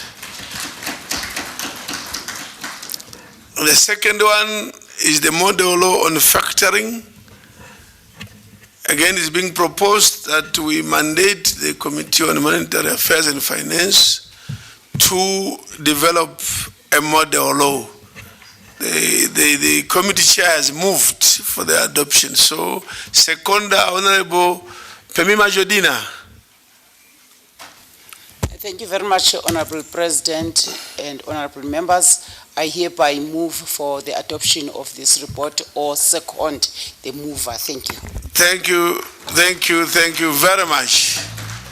On this note, having transacted such good business this morning, it is just after 12:30. We break for lunch. We come back at 2 p.m. prompt.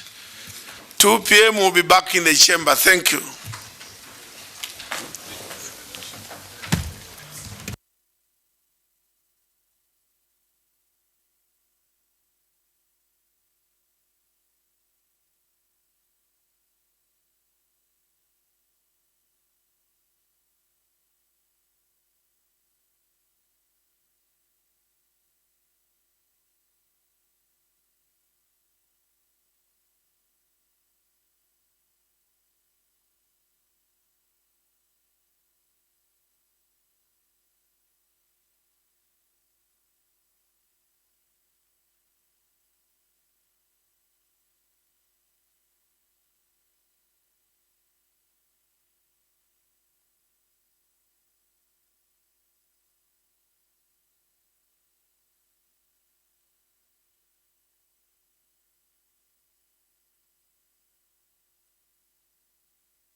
الكاميرا متاعك مش 100%، الكاميرا متاعي أحسن.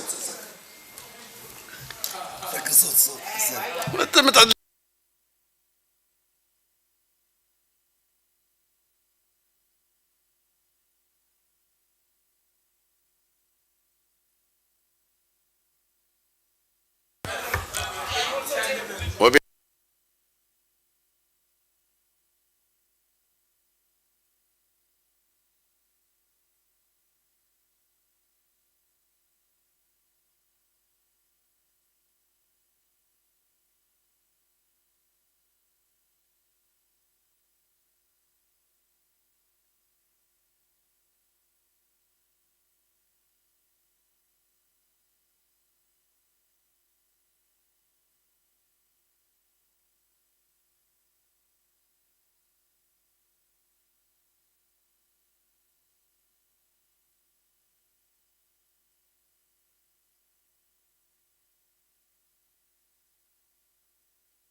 Il ne faut pas tomber.